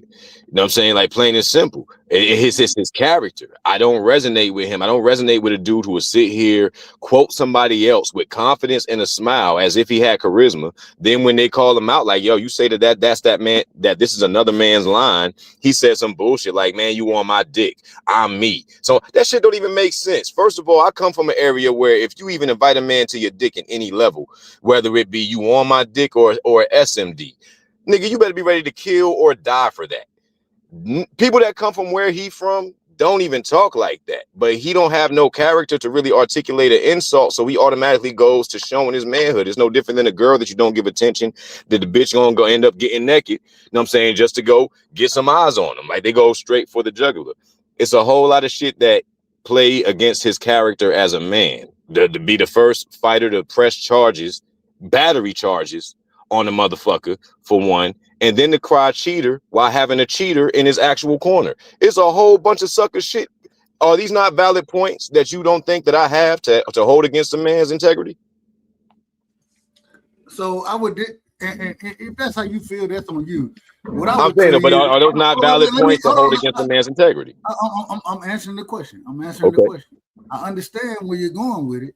My thing is this: the integrity of a man, especially in the sport of boxing, it shows up in the ring. That's where it shows up at. It don't show up. Yeah, so when you sit here, go ahead, brother. My fault. No, my fault. And that was not my intention. So yeah, please go ahead. Continue burning the house now. I ain't trying to burn nothing down. I'm just watching the fire, brother. I'm just telling the truth. I'm with you. Go ahead. At the end of the day, what it comes down to is what you do in that ring. And it in the ring, it proved to me, because correct me if I'm wrong, who would you pick in a fight? Jose Ramirez or Brian Norman Jr.? Who would you pick in a fight? I mean, well, I would have picked Brian Norman Jr., but I also picked Brian Norman Jr. Hold on, you breaking up some, brother. Man, hey. What'd you say? I couldn't hear the question. I couldn't hear the whole question. Can you hear me now? Yeah, you sound good now. I told you Would you pick or Jose Ramirez or Brian Norman Jr. to win a fight? I would have picked Brian Norman Jr. And so now Devin looked bad in that fight, but then he went in there and he put hands on Junior, put hands on that man. But just because you're a bigger puncher, just because you're a bigger puncher, I want to say that just because you're a bigger puncher don't mean you're a skilled puncher. A lot of people bet on Brian Norman because he was a bigger puncher, not because he was the skill puncher. And we were eliminating the skill factor from the deficit because some of us just wanted to see Devin crumble.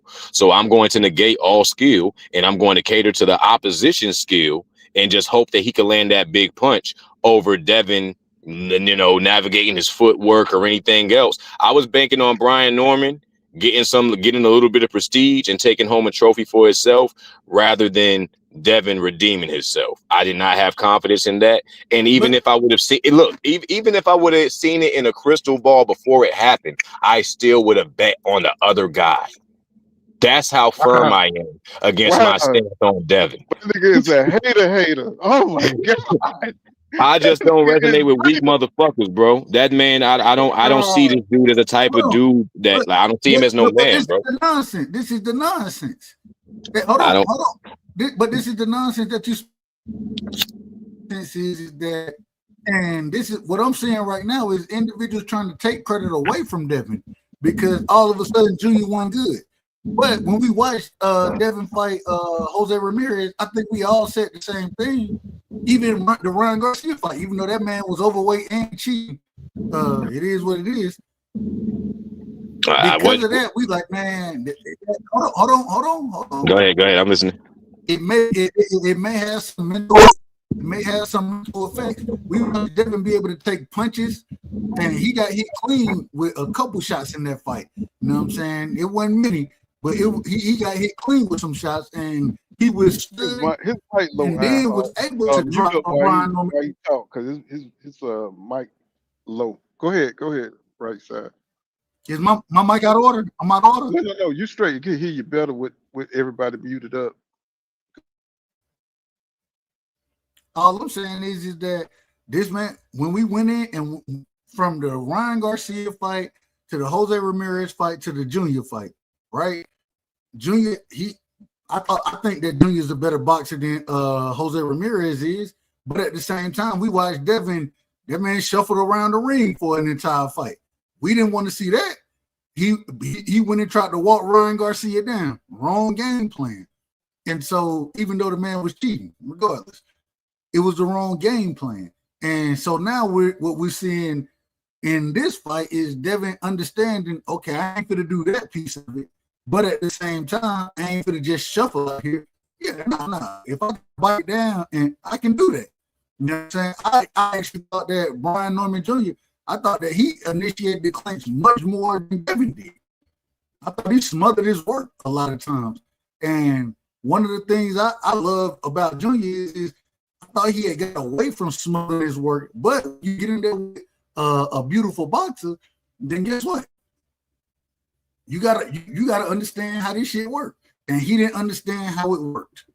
You know what I'm saying? But Devin did. And when Devin rocked this man with a straight left down, or really it was a jab, but he rocked him with that first. And then he was able to put two hooks together and drop Brian Norman Jr.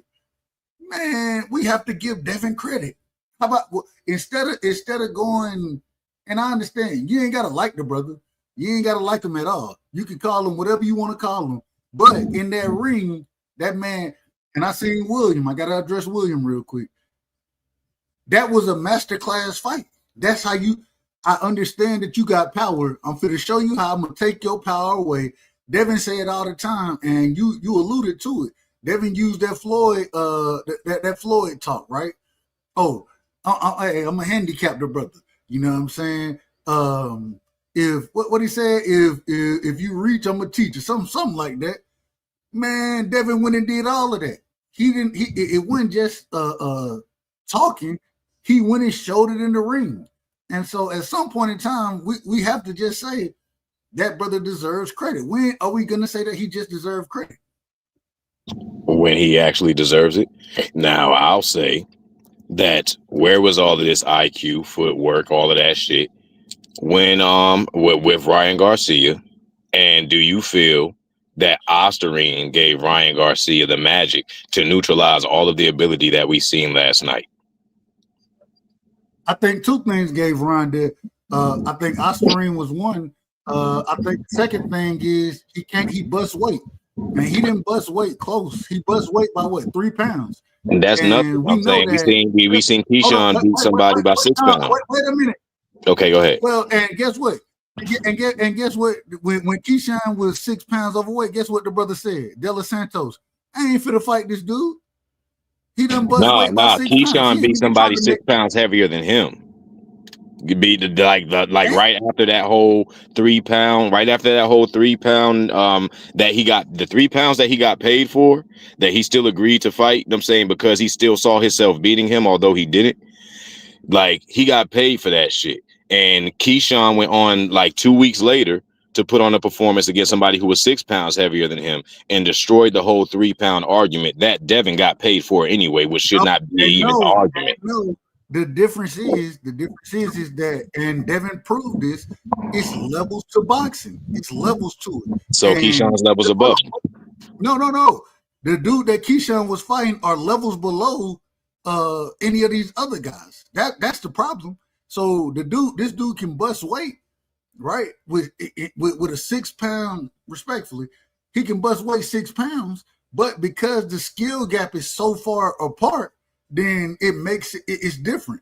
I think Ryan, I still say that Devin fought Ryan the wrong way, but at the same time, you seen it like I seen it. What Floyd said, man, them 3 pounds, they gonna mean something, and you know it like I know it. When you cutting weight, nigga, that cutting weight is the most dangerous thing for a fighter. It's more dangerous than your opponent a lot of times. And when Ryan Garcia said, you know what, I'm already on drugs. You can say Osterine don't mean nothing, but anybody who know anything about Osterine, it help your stamina. You know what I'm saying? When Ryan Garcia went out there against Rolly and he went on that Osterine, and I think we would all say that Ryan Garcia is a better boxer than Rolly. Rolly clipped his ass a couple times. Ryan Garcia didn't want no smoke. He didn't want no smoke. Let me touch on let me finish. Got the brake shoes beat off of him. And so there's a combination going on here where you can bust weight and you're on a drug that's banned that really helps your stamina. Ryan Garcia didn't look the same in the Rolly fight as he did in the Devin fight. Not even close. And I think we would all agree that Devin is a much better boxer than Rolly Romero is. Rolly carry more power, but he Rolly can't hold Devin's shoes, his jock strap, as far as boxing go. So I don't believe it. There's a difference there. There's a difference there. Go ahead. I apologize for being long-winded. You good. All right, now, first off, I want to say that, and I'm saying that that's definitely bullshit with Rolly not being able to touch Devin and so on and so forth. Rolly lost to the same person that Devin would fucking lose to. So,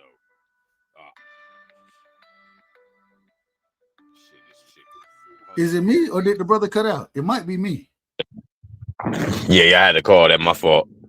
Okay. Can you hear me? No, you good. So, Rolly. Hold on, you got another call. You got it. Yeah, my fault. This shit blowing me up. What's the name? Rolly. All right. So the whole thing is that Rolly only lost to the same person that Devin was going to lose to. And probably everybody else in the fucking division, you know what I'm saying, which is Tank Damn Davis. And everybody has been measuring Rolly's talent against his loss to Tank, not even giving him a lot of credit or slander for the loss against Barroso. When it comes down to the Osterine, you said if you know about Osterine, it does this, that, and the third. Now, for the people that know about Osterine, which were the professionals that actually tested, they said that Ryan had an inconclusive amount that did not give a strategic advantage to him in the fight. So that's why he was not That's why he was not penalized for having the ostarine in his system. He was only penalized for not disclosing the supplements that were supposed to be proven tainted, because this came from Victor Conti's mouth, who owns Bada as well. So they said that ostarine did not give him the advantage. So why do fans still find it, you know what I'm saying, still say this cheater shit, when all the professionals in the matter that actually run the test and, you know, do all of these, you know, they do all of these tests to determine what the intent was due to the amount that was in your system. I'm gonna answer your question directly. Hold on, because I got another question on top of that. Because then you made the Rolly comparison to Ryan. I'm saying, first of all, you know, in his Ryan performance, why Ryan didn't look the same. I actually think Ryan looked better losing against Rolly than Devin looked winning against Ramirez on that same card. We agree. Now for two, what Ryan's initiator is his left hook. Every boxer's initiator, every traditional boxer's initiator is supposed to be a jab. That is literally your hello to start a conversation and to open up every other punch opportunity. Ryan has so much talent, and I say that with quotations, because his dad and all those people around him, they love that speed so much that they just cater to that speed over and over, and they don't drill fundamentals in him. This is why Derrick James is the perfect trainer for him. But to your point, or more so to my point, what's his name Rolly took away his initiator, so he didn't know how to start a conversation after he was clipped with his left hook. If this is my punch that I say hello with, and you catch me at hello, I don't have no other way to initiate a conversation, you know what I'm saying, in the fight, you know what I'm saying? So and that's why Ryan was stalemated at that point. But Ryan did not get dropped 5 times by that left hook that Rolly dropped him with, which was the same or similar left hook that he hit fucking Devin with, that Devin kept going down from. Ryan ain't utilized no footwork, no jab, and Devin still couldn't figure him out. So I think this was much more of an intelligence issue than it was an ostarine and everything the fuck else that everybody keep trying to give credit to. Before I even heard anything about ostarine or any of that, outside of we heard about the weight first. We heard about that. But before I heard about any of that, after that fight, the first thing I said is Devin fought the wrong fight. In my opinion, I thought Devin fought the wrong fight, right? My thing is this. Even with Devin fighting the wrong fight, if you out here and you'll say, I guess what you're saying, correct me if I'm wrong, you're saying that ostarine don't help you, correct? That's a question. I think. Hold on. Wait. He fell off. Oh, he fell off. Well, I'll say this then. Ostarine is banned for a reason. It's on the banned substance list for a reason. As any PED is, it's on a banned substance list for a reason. And in this situation, what we saw was that, yes, I think Devin fought the wrong fight. I agree 100%. I said that from the beginning. At the same time, 2 things can be, hell, in this situation, 3 things can be true at the same time. Devin fought the wrong fight, Ryan was cheating, and Ryan bust weight. 3 things can be true. I think now Devin and his team, they need to be given more criticism because they knew this man wasn't fit to come in on weight anyways. So at some point in time, you got to pull a what's the brother? Oh man, I can't call his name now. Dela Santos. He just fell off again. Damn. Oh, there you go. He's still there. But when Dela Santos said that I'm not going to sit here and fight Keyshawn because Keyshawn coming in overweight, Keyshawn didn't expect that. But that overweightness, that if I ain't got to cut weight like you got to cut weight, cutting weight is the most dangerous thing for a fighter. So Ryan Garcia, this man had multiple things going on, and I'm still saying that Devin fought the wrong fight. I'm still saying well, basically, Ryan not having to cut weight saved his energy. You know what I'm saying? It saved his energy. Along with the ostarine. It gave, yeah, you know what I'm saying? You're not supposed to have no ostarine in your system. I don't care what amount you got. it's masking other things. You know what I'm saying? We saw Tyson Fury with all kind of shit in his system. You know what I'm saying? When you got stuff in your system like that, it's you shouldn't have nothing in your system, basically. You know, I'm surprised to hear boxing fans even talking about this amount or that amount. You know what I'm saying? Canelo had, you know what I'm saying, they said that they changed the damn amount. You know, yeah, Clenbuterol. computer. They changed the amount for him. So we know these fighters be cheating.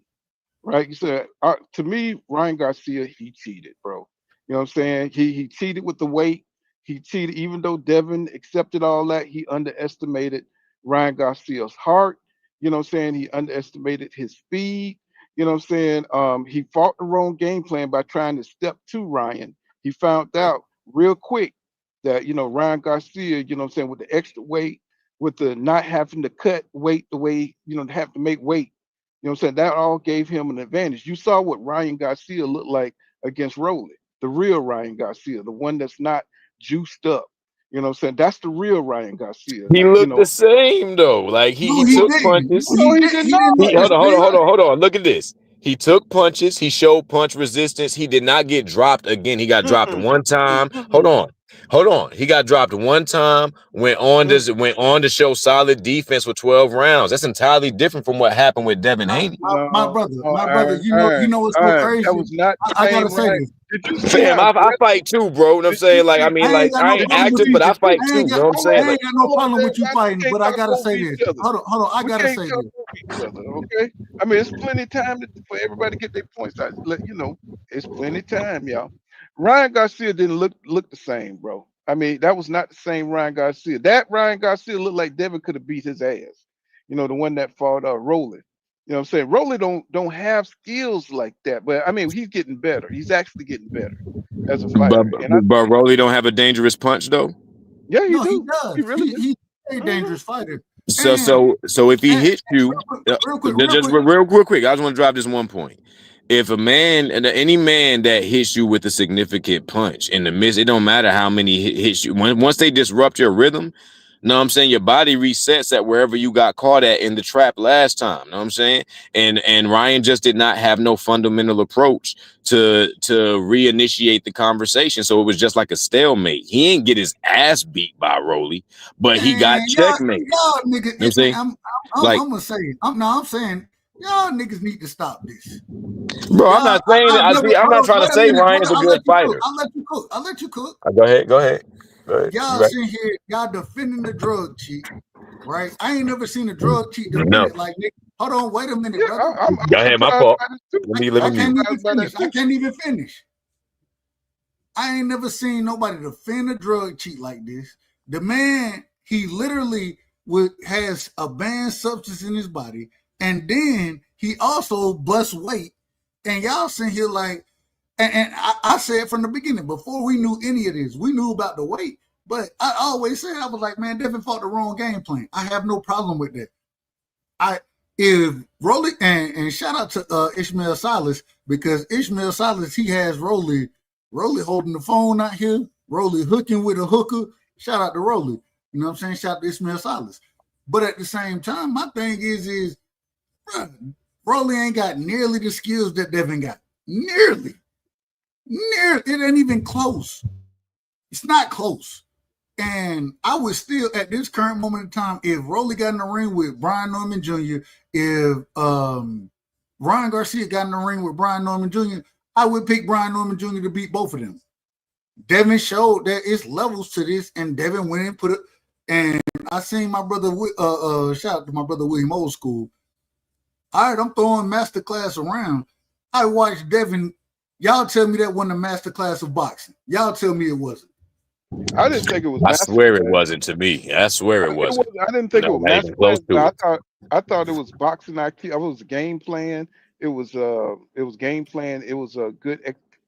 It was executed because of Brian's style is very awkward, and I thought Devin handled it the best way he could, and I thought the game plan was perfect for the fight that he fought. You know what I'm saying? I don't know about masterclass though. You know, masterclass is more like what Crawford did to Canelo. That to me, you know what I'm saying? Because I just thought he was so versatile in that fight. Devin was just better than Brian Norman. He was just better. He's a better thinker, higher boxing IQ, and because Brian just kept running into punches and doing the same thing over and over. So you could tell that he just outthought Brian. Brian thought he was just stronger. He was trying to use his physical strength. He was trying to use, he wasn't explosive as he thought he was. He actually looked pretty slow in there. So it was a major gap. It was a curb in there that Brian, and I was telling y'all this before in the live streams, that I didn't think he had enough experience, right? And the experience gap was just, the gulf was just too wide for him to cross, on that one night. You know what I'm saying? And Devin, I think they knew that. They knew that. So Well, I'm calling it a masterclass, and when I went back and watched the fight. Well, I'm telling you what I'm gonna do. I went back and watched that fight, and the way Devin was able to be in range, there was a time he had the jab out there, and Junior's supposed to have the longer reach, right? Junior's supposed to be able to counter the jab. He couldn't counter Devin's jab to save his life. I'm just being. It is what it is. That's what was happening in the fight, and what Devin did, even especially in that second round, when you able to come out there and clip him with some shit, understand that he hurt. I thought that there was a few times where Junior possibly had Devin, I ain't gonna say hurt, but landed a good shot, but he couldn't capitalize on it. Devin capitalized on it the entire fight. It was beautiful to watch. I appreciate that fight. It was beautiful. I swear I grew up off better boxing. I didn't see nothing master classes or nothing like that. I don't know what the hell. But everybody got different eyes. Everybody got different eyes. And what's that? I watched Pernell Whitaker. I watched. Yeah, I'm from where Pernell Whitaker from. You know what I'm saying? We off them principles. You know what I'm saying? So yeah, I'm from VA. You know what I'm saying? So, yeah, 757. Bad news. Yeah, I watched So, we on them principles. You know what I'm saying? Like for real. And yeah, that wasn't no master class. This was a dude that wasn't as good as motherfuckers perceive it. We hyped up a big punch.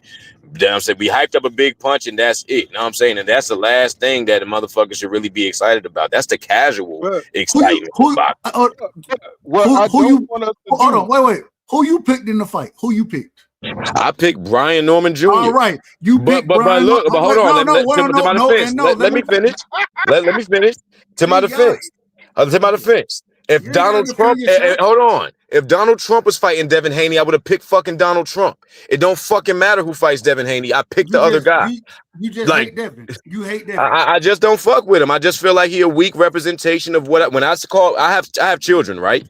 And mind you, I was a child once before too, but I have children now. So when I tell them this is what great boxing is, this has to match in parallel with what their dad does, as well as what their dad grew up off of. We look past people like Devin Haney. We don't see no talent in that. That's not the measure of talent for us. That's cute boxing, but we grew up off of much harsher, tougher principles and motherfuckers with real grit who would not press charges on nobody, who would not be crying cheater because somebody did some shit. Nigga, they go cheat back, especially if you had the cheater in your corner. You had the most legendary cheater in sports history in your corner. So there's no way a nigga like you can cry cheater against any fucking body. And mind you, the shit that we saying that he cheated, that Ryan cheated on, Ryan always had a trademark left hook.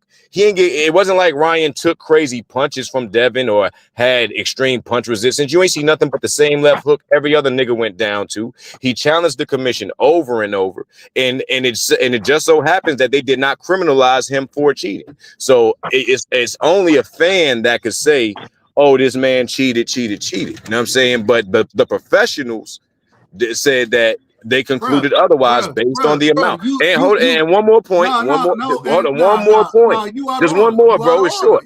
One more. It's short. And one more. Allah, tell Devin Haney's little bitch ass brother that Ryan was going to pop dirty before he fucking popped dirty. But y'all think that was a legitimate prophecy rather than Victor Conti playing around with motherfuckers, playing around with motherfucker samples. How would that little bitch know that damn Devin? You think that Allah really told him that? Hold on. You think Allah told him that? Wait. I want to do 3 things here. The first thing is I don't want to disrespect nobody's religion. I can have my thoughts on religion. I ain't disrespect nobody's religion. Well, you just said Allah didn't tell this, and you called a young man 17 years old. I don't know what you called him. I think he's 18 now. Okay, whatever. However old he is, you called him out. I wouldn't call you that. You know what I'm saying? I mean, that's cool, and I wouldn't allow most people to call me that. You know what I'm saying? They say everybody got a problem. If you would allow any, man, I don't want no smoke. I don't want no smoke. I mean, not you. I'm not disrespecting nobody on this panel. I'm talking about. Hold on. Let's let William get in. You know what I'm saying? Y'all done had this smoke for a minute. Let's William get in. What's going on, William? For sure. Bro, I wasn't coming up here, but Dub just wouldn't shut up with that masterclass garbage. You gotta stop it, Dub. No. We're gonna have a classroom. I'm gonna get you to sit down and watch Pernell Whitaker. I want you to watch Floyd versus. Those are master classes, buddy. What you saw last night was a barely win. I watched Devin at one point throw 4 jabs. 2 of them landed, 2 of them didn't towards the end of the fight. That's not a masterclass, buddy. How many rounds did Devin win in that fight? Because Brian Norman got tagged. That ain't what I asked you. Never recovered. Never recovered. How many rounds? Answer the question. To be honest, I had it almost a draw. Man, you don't know what the hell you looking at then. No, I do know what I'm looking at. I'm watching Devin hug this man. I kept waiting on Devin to propose to the man. I thought he was about to marry Brian Norman with all the hugging he was doing. Junior clinched more than Devin did. Look, we got to quit with the masterclass crap. Go back and watch some old fights, Dub. Next time you want to say masterclass, please. That's masterclasses. And what the man was saying a little bit ago, I got a lot of. Let me tell you something. I fucking drowned at Ryan Garcia for the fucking popping dirty. But let me tell you a little something. When it comes down to the fact that Ryan calls Zab Judah. Who is Zab Judah? Zab Judah is Devin's godfather. Sam Judah sends a nutritionist over to help Ryan lose weight. A dude named Scooter. Right? That came from Zab Judah. Then next thing you know, his little brother saying, oh, yeah, he's going to pop dirty. I wonder what conversation he overheard in his house to figure that out. There's a lot of strange crap that happened with that fucking popping dirty. That man went through full freaking tests, didn't pop dirty, and then all of a sudden, at the last minute, he does. After Scooter visits him, and the supplements he brought to the people from Scooter were the ones that popped dirty. Yet that was Sam Judah's guy. Don't tell me there wasn't some funny shit going on. My point exactly. The facts that people want to negate. Man, yeah, they do, but they don't want to look at the whole thing. This is crazy. What we're talking about right now is crazy. And the reason it's crazy is because we're talking about facts. Why are facts crazy? Hold on, man. Wait a minute, man. I'm trying my best not to cut y'all off, but y'all want to cut me off. Hey. I whoop both of y'all ass at the same time. And when I don't make this old man come put some on. No. I don't mean fighting. I mean debate style. I say that respectfully. Well, you know what it is. I don't want no smoke anyway, so it is what it is. But all I'm saying is y'all will sit here and say, well, whose fault is it that this nigga went and once again, Allah ain't got nothing to do with this. In my personal opinion, Zab Judah ain't got nothing to do with this. As a fighter, you understand I can't have certain supplements in my body. That's what you understand as a fighter. And if your supplements are tainted, then guess what you do? You don't take them. You test them, and then if it is out of order, you don't take them. Y'all tell me I'm lying about that. When in boxing history has the cheating been caught before the damage was done? If you cheat, you cheat. When in boxing history did somebody see the pill, say, oh shit, that shit got some ostarine in it? oh shit, that's a little bit too much clenbuterol, and they stopped it before the damage was done. When does that happen? So you telling me fighters they shouldn't, because even back in the day, right? They didn't really have the opportunity to test their supplements nearly as the way that guys have their opportunity today. They can test their supplements. Back in the day, they were drugging themselves with everything. Hold on, man. Wait a minute. My fault. All right, go ahead. Today, you have the opportunity to test your supplements to make sure that what you're taking is in order. And so once you get out of order and you have some stuff in your body that ain't supposed to be there, did we criticize Canelo Alvarez? Did we not? I mean, everybody didn't, but yeah, most people did. If they knew what he was taking and what clenbuterol does, they should. When Big Baby Miller, we criticized the hell out of his ass when he was cheating, didn't we? Well, what's the point? What's the point? I'm getting to my point. And I criticize Ryan too. Well, no, y'all sitting here talking about, man. I'm saying there's something funny about the way that came about. I can't even finish a statement because y'all so emotional about this. We just ad-libbing. We ain't cutting you off. Go ahead, drop your point. Y'all definitely cut me off. You know, we ain't trying to stop your argument. That's the point. You know what I'm saying? Go ahead and what you were saying. My whole thing is when these things are happening, did Ryan Garcia not have the opportunity to make sure that his supplements that he was taking were in order? Did he not have that opportunity? He absolutely had that opportunity. And if you want to tell me, because what y'all just said is some type of way, Zab Judah is the reason that the nigga popped dirty, because this brother named Scooter, I don't even know who Scooter is. I say that respectfully. I ain't got to know these guys because it don't affect me. But at the same time, y'all telling me, well, Zab put Scooter in Ryan corner. Well, you telling me Ryan didn't know when he reached out to Zab that Zab was Devin Godfather? Y'all telling me he didn't know that when we know this? Stop it. Instead of trying to make all these raggedy ass arguments, just say the nigga cheated, he bust weight, and Devin fought the wrong fight. Those are the three things that happened in that fight. I think we can all agree on that. Yeah, absolutely fought the wrong fight. We can't. I don't.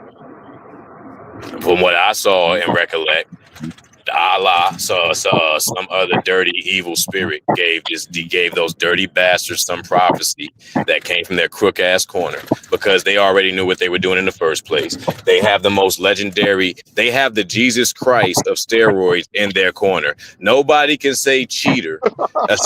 Nobody can say cheater. You know what I'm saying? When you got Victor Conte in your corner, any snack accusations are confessions. That's all they are. I can sit here and argue, and I have no problem with you making an argument about Victor Conte. No problem whatsoever.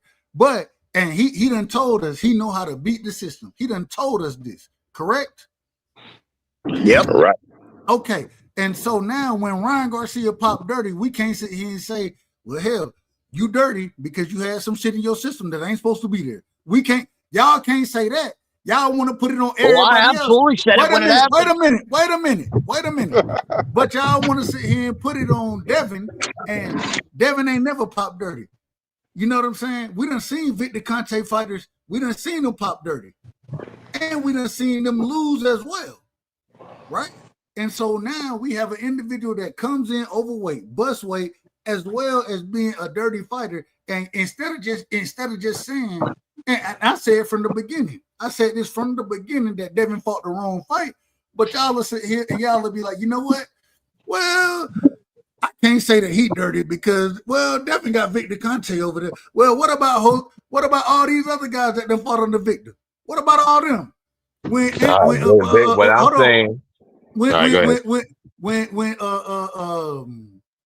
Boo Boo Andrade, when he got his ass knocked, he was on snack and got fucked up. He got, excuse my language, I apologize. My apologies. I apologize. But we watched that man get the brake shoes beat off of him. We done seen multiple fighters under snack get the brake shoes beat off of him. Yeah, Devin was one of them. I ain't never heard y'all say anything about Boots on Snack. I ain't never heard it. I done heard y'all say things about Bud, and the reason y'all don't like Bud anyways, and y'all will tell me, man, I don't like the nigga, so it is what it is. At some point in time, it don't matter. It don't matter if I like you or not. It don't matter if I like you or not. Nigga, if you can fight, you can fight. And if you pop dirty, then you pop dirty. And we're gonna criticize you. When what's the big white boy name? Man, I can't call his name right now. That put hands on my God. What's my boy? Well, he ain't really my guy. He ain't my guy. Man, what's the nigga? He had the boar nuts. Yeah, the what? The heavyweight. The heavyweight. Yeah, the boy nuts. What the hell is that? Boar nuts. Oh, boar. You talking about Tyson Fury? Tyson Fury. When Tyson Fury popped dirty, I ain't hear y'all complaining like this. When the nigga Conor Ben, when this nigga he supposedly eating eggs, that's making him. Well, evidently you ain't never listened to me then. I ain't about to even entertain that argument because all that shit's irrelevant to the fact of everything that we talking about. That ain't got nothing to do with Victor Conti dirty ass. I said Conor Ben should have been thrown out. I said Big Baby Miller should have been thrown out. I said Tyson Fury should have been thrown out of boxing. All of them people have said this. I ain't hear none of y'all arguing for when Wilder went out there and had to fight a nigga on board nut. I ain't hear nobody arguing for it. I ain't hear nobody when Conor Ben went out there and Conor Ben ain't got a knockout. And even though he beat the dog shit, respectfully, he beat the dog shit out of what's his name this past fight. He lost the first fight, but since he done been off the eggs, we ain't seen nothing about it. When the nigga but I brought that up too. The nigga who had the T, Oscar Valdez, when Oscar Valdez T was I said that supposedly. I'm just saying, man. I ain't saying you, William. I'm saying in general. Y'all making these arguments, but y'all don't want to criticize Ryan Garcia. Criticize the shit out of him. Look, I did criticize him, but there's a lot of suspicious crap going on with Ryan Garcia, bro. Hold on, y'all. One at a time. He did get caught with nandrolone too. I forgot about that. He had nandrolone in his system too.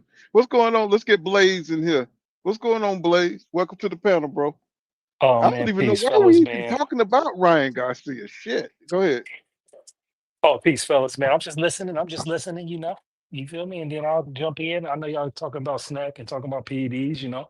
That stuff's part of the sport, man. And like you said, a lot of people have been popping dirty and, you know, Victor Conti started Stack. So there's going to be all types of, you know, criticism that's justified for anybody that's on the Stack program. But like you said, you know, people pick and choose who they want to, you know, talk about it about. You know, it's not across the board, but they don't that's neither here criticize nor there. everybody. Yeah, they don't. Exactly. They don't criticize everybody, but you know, that's the bias. And my thing is like, you know, it's part of the sport. It's here. So many boxers is on snack. And obviously, you know, the sanctioning bodies and whoever's making the rules is allowing it to work. Rodriguez went out there and put on the master class. You're cutting them off, dude. My bad. I'm out of order. But OG just supported OBG just talking about it. You feel me? He make a great point. Like you said, Bam's on it. Everybody's on it. Whole bunch of fighters is on it, you know? I don't get caught up in them arguments. I don't get caught up in the PEDs. It's like you get popped, you get dirty, you do your punishment, so be it. It's like, you feel me, racist ass Ryan cheating. You feel me? He cheated. He got caught. He got it. He did his year suspension. He's back. You feel me? He didn't look the same. You feel me? Fighting against Rolly when he fought against Dev, going overweight and then just acting like he was on roid rage. You feel me? They only caught him for Austrian. Once you cheat, though, who knows what the fuck he was on? Because I think I don't know what Austrian is. Everybody got some people minimize it. Some people say it's used in mass shit. It's like, hey man, you get caught within the rules using these banned substances. You feel me? When people was getting in the ring and putting their life on the line, everybody got every legitimate reason to say something. It's just like Matias. Matias caught a body in the ring. Now if his B sample come back and he done pop dirty, then it's like, hey, what if he was juicing while he killed that man? And Matias just popped dirty. That's what I'm saying. He just popped dirty. But what I'm saying is, what if he was juicing when he killed that man? You see what I'm saying? These is questions that you got to take into consideration when you pop like that. This is part of the sport. This is, and then accountability and all of that. But the game, boxing's, it's a brutal sport. I don't get caught up crying about who's on what. The sanctioning bodies, all that, they make their decisions and all of that. They take wins and losses if they believe motherfuckers is cheating or they go against the rules. I just watch the fights and the fights that I want to see, and I analyze what's in the ring. You feel me? Blake, it ain't about, and I agree with you 100%. I'm not saying, I said from the beginning, Devin fought the wrong fight against Ryan Garcia. Said that from the beginning, right? The thing is, though, when you find out that these guys are cheating like they are, and okay, I done heard individuals say that all these guys are cheating. Every boxer is cheating. I done heard that. At the same time, on the backside of that, well, everybody ain't getting caught. Yeah, everybody ain't getting caught. And the thing is like this, whether somebody's cheating or not on the other side, you got to do whatever it takes for you to win. My thing I believe with Haney, he fought the wrong strategy going in there with Ryan. That was my opinion too. He didn't start off with like he did against Brian Norman Jr. and kept the distance and not throw nothing in the beginning. You feel me? That fight, he rushed into that left hook, trying to engage. You feel me? Off a counter. So he done learned his lesson. He done learned his lesson, and he's fighting his fight. He got clipped in the first 10 seconds of the first in that fight against Ryan Garcia. And some people will argue like, oh, he didn't get clipped, like, you feel me, not being cautious and all that. It was like, hey, they say Ryan timed him, but I say this stuff. I say with him and his dad was running around saying right before the Ryan fight, when Ryan was acting all crazy, they was talking about they was going to run in there and knock him out. They said they was going to do that, and they ran right into the left hook. They said we going to kill it. We going to kill this brother. That's what they said. We was way worse than knock him out. Yeah, exactly. So they said all this shit, right? You feel me? And then if you look, like, the scouting report was on Ryan. If you seen Tank in that second round, Tank dodged the 3 of them lefts, like the Matrix, and came over the top, the southpaw with that left to put him down. Like, that's the scout report. All you got to do is prevent yourself from getting hit with the left hook. You see, he learned his lesson with Brian Norman Jr. He presented himself from getting hit clean with that left hook, and he was successful. So it is what it is. I mean, Brian Norman Jr.'s left hook is not a Ryan Garcia left hook, but, nonetheless, Devin did have a decent performance last night. I don't want to take away from that. It is a better version than what we've seen in the last 2 fights. So I can give him that much. I just don't think that highly of any top-ranked fighter. And for the people who say that we didn't criticize all the snack fighters and want to give this whole monologue on every, body that's been on steroids in history. I'm up Fanon's channel. I have an episode on Fanon's channel, who's probably got one of the bigger platforms in boxing. And I say up there, I make a disclaimer as soon as I come up there with showing my face, stating that I don't take no snack fighter serious. Every snack fighter, anybody that calls Victor Conti is an underconfident fighter off the rip. So I don't need to even question anything about their career, because you have to lack heart in order to associate yourself with certain people. No one is going to put an asterisk by your accomplishments. Well, so, we understand why you hate Devin now. I gotta say it. We understand why you hate Devin, because you over there rocking, and I ain't got no problem. Rock with Fanon. I ain't got no problem. I ain't got nothing to do. I ain't rocking with nobody. I'm a coach of damn near 15 years, brother. I'm a coach. I'm literally blocked on Fanon channel. The first time I ever went over there, get what I said? Man, I can't wait to see Devin. And I said, I can't wait to see Devin and Tank fight. That was the first thing I said. And get what he did? Blocked the shit out of me. So but you see that ain't got nothing to do with me though. Like I'm not hold on. I'm not blaming you. So my whole thing is that, first off, my opinions ain't favorable damn near anywhere. You know what I'm saying? It may be sensational, but don't nobody welcome my opinions. They put Sin on his own square. Hey, yo, that's Sin saying that shit. You know what I'm saying? Not me. Everybody says that. You know what I'm saying? This is my square that I live on, but it ain't no fictitious square whatsoever. Now, to touch on the whole steroid, just to add perspective to the aspect, like, and I've been both a boxing coach and MMA coach, and I'm saying ranging up to 15 years. So I know about dirty motherfuckers. I didn't know how dirty just high school sports. High school sports is dirty as hell. You got coaches that will give these kids supplements that they don't even know that they fucking taking because they see these kids as workhorses. Now, if you know what prize fighting and boxing is built on, all of these dudes were just like all combat sports. These dudes were viewed as workhorses back then. So back in the day, you had people like Babe Ruth, fat as hell, that could just juice himself up with anything, hit a ball 700 fucking yards, and just walk to, like, he didn't need no athleticism whatsoever. You see that there's no baseball players the size of Babe Ruth now, and now he just disappeared into oblivion. And that's because back then at that time, those dudes were literally treating themselves like workhorses. They were giving themselves anabolic steroids, shit that was actually made to put into horses so that they could have advanced performance, advanced stamina. And as the game got regulated, as years went on, all of these substances that were normalized at one time became illegal. So now you start finding all of these fighters who is like, oh, this guy's dirty, that guy's dirty. But some of these substances were not even tested for back then, and some of them were the norm for a prize fighter to take. A majority of them. This was how prize fighters was taken. Like, you was a regular civilian trying to fight a boxer, you was really liable to get your ass beat because you ain't know what the fuck he had in him. And they weren't testing for that shit back then. That was the norm. So this is why you see a lot of fighters that get caught up in a lot of shit. Sometimes there are supplements that are newly getting added to these testing, you know what I'm saying, to these testing bodies and all of this different shit. Everybody's testing for different things or different amounts of different things and all this different shit.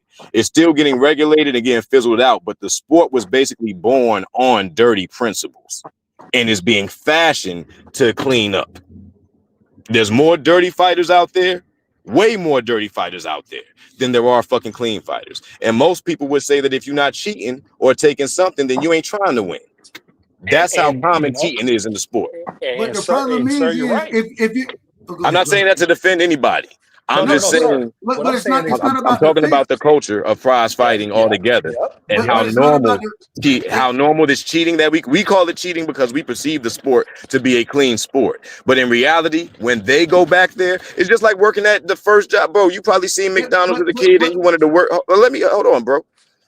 You probably seen certain restaurants and shit as a kid and you wanted to work there, but then once you work there, you didn't even eat there no more. This is the same shit that boxing is. Once you can find out how, I'm saying, dirty shit is really played in the background, it's like, yo, what the fuck?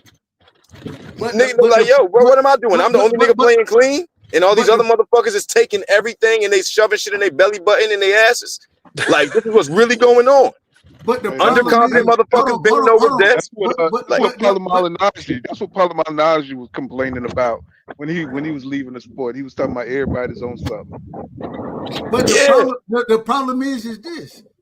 If you want to say that, that's fine. I have no problem with it. But if we're gonna criticize Devin for being on Snake, if we're gonna criticize Bud for being on Snake, I ain't heard nobody criticize Bam for being on it. I said all snack fighters. Wait a minute, man. Bro. But then the individual who actually get caught cheating, especially in the situation with Ryan Garcia, yet you want to tell me, well, Osterine really don't do nothing for you. It really don't do nothing. Well, is it illegal or is it legal? Which one is it? Where'd he get it from? Where'd he get it from? Listen, my thing is this. No, I don't give a damn way. Hold on. I don't give a damn way. It came from Devin's corner. That's the problem. It came from Devin's corner. So we putting that shit on Devin. Fuck all that. Man, this is tendonism. This is tendonism at its best right here. This is tendonism. Look, I talked to a freaking this Mexican guy I know. He used to train down in Mexico. He was telling me, he said, steroids down in Mexico are the norm. Most of the gyms down there, damn near all the fighters are on that shit. The fact that Canelo came out of there and didn't pop dirty every time he jumped in the ring is freaking amazing. Just like Valdez. Valdez probably was getting shot up with that crap for years, dude, before anybody found out. The thing is with me is like, hey, I agree. Anytime you're dealing with sports, anytime you're dealing with big money, everybody's gonna find an edge and everybody's gonna do what they can without, whatever they can get away with. That's part of it. I just look at it when the rules, when they catch him, it is what it is. It's like the Ryan and Devin shit. The sanctioning bodies caught him. They made a decision. It is what it is. I live with the decision. I don't go into speculation on if it was a mistake, how much Ostarine is, all of that. Hey, the rules is the rules. You feel me? And it was just more context for me with Ryan with that. It was beyond just the Ostarine. It's him coming in overweight. It's him acting goofy. It's him acting erratic and weird. And then, even with the culture shit, it's just the little nigga's just racist and talks a bunch of bullshit. You feel me? So it don't give me no credence to give him any type of benefit of the doubt on how he acted. And he didn't help when he fought so passive against Rolly. It makes the argument with like, hey, you was roid raging when you was fighting Haney compared to when you was fighting Rolly. So I like, it is what it is. And like I said, I can say, Snack, listen, man, Victor Conte is notorious. He's in history behind the shit he was doing with performance enhancing drugs. And the fact that he's in a sport in which was be regulated, in which there's been issues with individuals with performance enhancing, and all the sanctioning bodies and all the boxing allow Snack to be in there, hey, it is what it is. Because I'm watching it, that shit's not going to deter me from watching boxing or liking people's skills in the ring if they're letting everybody do that shit. I don't got an opinion on if that shit's suspect or if it's not, because that shit is allowed by the sanctioning body, so everybody is able to use that Snack shit. Well, so Blaze, it is what it is. Blaze, we got to ask the question then. Because I think the statement was made: if you're not cheating, you ain't trying, right? Well, why everybody ain't on That's Snack? a philosophy. Wait, hold on. Why everybody ain't trying to work with Snack then? Clearly, because everybody's not underconfident. Wait a minute, man. Let me finish. You asked a question, bro. Consider it cheating, dog.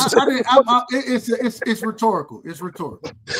Yeah, but the thing is, think about it though. A lot of people use Snack and then a lot of people don't. And it's a preference, bro. Because even though they're not using Snack is a so-called supplement. Snack is a so-called, you feel me? It's legit science. So people are doing other things outside of Snack with their nutrition.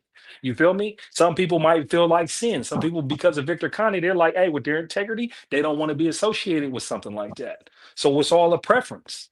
At the end of the day, it's like, hey, you got to play within the rules. And then like Sensei, these guys is, hey, don't get caught. There's people doing shit that they didn't crack the code to what they doing, ain't got caught yet. 5 years later, it's some shit that everybody was using that they banned now. You feel me? It's just it's the game. You feel me? That's my thing, my perspective on how I look at it. If so, and shout out to Notorious Mimo Heredia, that brother. We seen that they got caught on that stuff, right? They got caught with another one, right?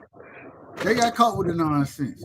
Victor Conte, and he's no longer here. And rest in peace to Victor Conte. I never want to talk bad about the individuals who done passed away. That ain't my lane. That's not my lane. You about to set me off. Please skip past this part. Fast forward. Get to your point. All right, I'm about to disrespect the fuck out of this nigga. Please go ahead. Let's try to keep this panel. Let's try to keep this panel professional, because I'm about to get to it. My apologies to you. My apologies.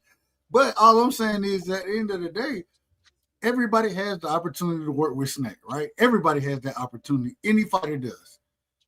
And if you're gonna sit here and say, man, hey, Snack, they making all these guys better. That's what y'all saying. This is what y'all are saying.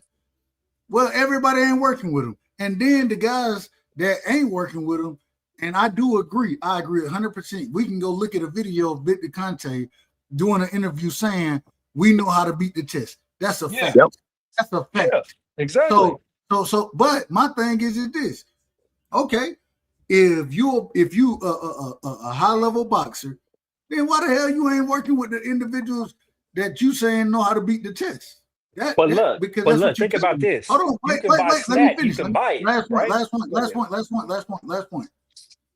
If you're not gonna do that, then why would you be working with somebody where you get caught cheating? And what we've seen is, and I'm very critical of what's Canelo trainer name? Reynoso, I think, right? Eddie Reynoso. Half of Eddie Reynoso camp pop dirty. Half of them pop dirty. It is what it is. So what you're literally saying is that we have an opportunity to work with this individual for us to be in order and not pop dirty, because this brother done already said that I know how to beat the test, but you're not gonna do that, and then you popping dirty. But then look, but think about this, OG. You cheat. Hold on. You cheat like everybody else. If you claiming that Victor Conte and everybody on Snack is cheating, you cheating just like they are. But look, let me add something to it, OG. Think about this. Think about how many boxers is on Snack that don't promote the brand, but they're just using it. You see what I'm saying? It's like just because they ain't claiming Snack That's and wearing the supposed to shirt be the don't mean deal they with ain't Boots. using it. You feel me? Boots said he's not using it. He promotes the brand, but he's not using it. But so that I mean, well, weird. Why would I you do that? disagree with that Don't make no 100%. sense, I though. disagree. Why would you? I So disagree why with would that you? 100%. Why would you Hold promote? on. I'm about to go get in the shower. Let me say one last thing. All right. Shout out to the OG, Don't you man. find it funny that Dana White told his fighters, I catch one of you guys getting anything from Victor Conte, you out of the UFC? That came out of Dana White's mouth to his fighters. Can I be honest? And then here's my last thing. Doug, next time you say masterclass, I'm bringing you to my house. I mean, you're going to sit down and watch some old fights so I can show you what a real masterclass is, buddy. Y'all have a good night. I would All right, always Will. love to come All watch right, fights Will. with you. Peace. Always love to watch fights with you, my brother. And At the y'all end of on the day, fire. what's so interesting is that Dana White is say, man, you can't work with Victor Conte. Ain't nobody else said that in boxing. Well, Dana White ain't in boxing, but ain't nobody said that in boxing. And then we see individuals popping dirty. So one or two things have to happen. If I'm a boxer, I'm thinking of it this way. Okay, if this nigga really is the goods out there, if he the goods, and shout out to William Old School, if he the goods as far as making sure I ain't popping dirty, and I can be in my best physical form, that's what I want to be. You know what I'm saying? Am I cheating? I need to know what's in those damn products. That would be the first thing I would say. I need to know what's in these damn products. I want to ask you a question, brother. Real quick, last point. These products, they're open to the public. Go ahead. Ask me the question. Go ahead. I'll answer it. Dude, have you ever looked up the side effects of either clenbuterol or any of the drugs that Victor Conte has been known to supply? Have you ever looked up the side effects? Well, the problem is, and I'm just being honest. The problem. No, I haven't. No, I haven't. All right, so yeah, I want to make it drive a quick point. You know what I'm saying? Because the whole thing is that, so to most fighters, to most real fighters, I'll say, it's a privilege to not only be clean, but to knock somebody, especially to knock somebody out when you know that they on some shit. You know what I'm saying? So there's a certain fighters that have a high level of integrity that's like, I ain't gonna fuck with none of that shit. They ain't looking at Victor Conte like he's the guy to go to for their success, because they're not underconfident enough. They have enough belief in their ability and the way that God made them that they ain't gonna take none of that shit. And some of those guys are gonna stay far away from him. As a matter of fact, Victor Conte said out of his own mouth that all other sports industries stay away from him like the plague. He said out his own mouth, they avoid me like the plague. But for some reason, boxers welcome him. And it's only a certain stable of boxers. And I see a common trait in all of these boxers and their confidence. You see Clarissa Shields right now. She just wanted to immortalize herself by fighting a 50-year-old woman. She don't give a fuck about none of the talent. None of the talent right now will satisfy her. She either needs to fight a man or fight or fight a 50-year-old woman. If that don't scream roid rage, snack rage all over it, I don't know what the fuck does. Sid, But, man, look, bro, look. No, hold up. Go ahead. I'm gonna respond to that. Look, I'm just saying, is this not a real and fair observation? Fam, you gonna let me know or not? Listen, that's an opinion, Sin. But look though, Nah, you bro. also My think opinions are facts, bro. You can find my opinions underneath Snapple Tops. I hear. But Nigga just listen, said his there's another opinions way to are- look at it too. There's another way realistically to look at Clarissa Shields too. Is she's trying to trend to get a badge. There's no money in women's boxing. That's why she has try to create all these circus spectacles to create something bigger than the sport in the market and where she's at. You feel me? She done cleared anything she That's can what clear. hype She can't jobs get no do, money. bro. That's what hype Hold on. jobs do. You know what I'm saying? Like real talent bring value to the sport. Is the But quote? what I'm Is the saying quote? is she done bring value to the sport. Is the quote on Snack? Is the quote on Snack? Absolutely. Okay, then. Did she promote Smack? Yeah. Okay, for sure. She defended. So She went on a shield for Victor Conte. But this is the thing. That's the thing. It's like, hey, you got people that take snack that's open. You got people who take snack that ain't open. It's like, hey, man, this shit is part of the sport. And one thing about boxing that's different than these other sports with Victor Conte. Victor Conte was dealing with, wasn't he dealing with USA Olympics, right? He was dealing with USA Olympics. That's why the feds Right. got him, right? He was Right. absolutely, Right. absolutely. So he was dealing with USA in an international, competition, right? He got caught for that. Then I guess he turned. Then he guess he turned and showed people how they was cheating and exposed it. So-called help clean up the sport. I think that's part of his methodology, if I'm not mistaken. Correct me if I'm wrong, right? But No, then you're what does he accurate. do? What does he do? He jumps right back into international competition and he jumps back into the Wild Wild West with pro boxing, right? That's the Wild Wild West with all these sanctioning bodies and all these different agencies that's not regulated in a closed system or a system is regulated like USA Olympics, right? Because you got But all these sanctioning bodies, international bodies, and all of that, and he jumps right back into some type of sport for him to the do reason whatever he was doing. Victor Conte has to be criticized because him utilizing his own terminology, he said, "I know how to make individuals better, and I know how to beat the system." And we And know I that he worked with the system. Exactly. And I seen it. And look, man, coming from the game, coming from growing up where you grew up in the streets, it's like, hey man, everything's good until you get caught. And it's like when he say that, that's enough for me to be like, hey man, this dude ain't necessarily moving with an integrity because he's still talking that shit on in the game. It's like, hey, you do whatever you can do to not get caught. So for anybody, like for instance, for any sin to make I can't argue with sin about snack. Because it comes out of Victor Conte's mouth that he's still suspect with how he deals with substances and putting them inside of people to give them an edge. You feel me? And he said that, like I said, after all this shit going on with But Snack, but but he but but the, but delegitimizes his brand by saying that shit. I've seen that. So let me ask but the the question. argument So isn't with sin. It's not. let me It's ask. not with sin. Oh, go ahead. Go Right. ahead. Paul. My Let me ask the apologies. question. Is cheating good or bad? What we talking about here? I mean, is it what's Cheating the is conclusion? bad. What's the consistency? Is It's cheating good or horrible. Listen, is it It's bad? horrible. It's horrible. cheating is bad, bro. Cheating is horrible. But I what I mean, are do we gonna know is that it's in here though. I well, can't do a witch what hunt. I'm saying is like when somebody, tests positive, are we always going if they got something in their system that's not supposed to be there, right?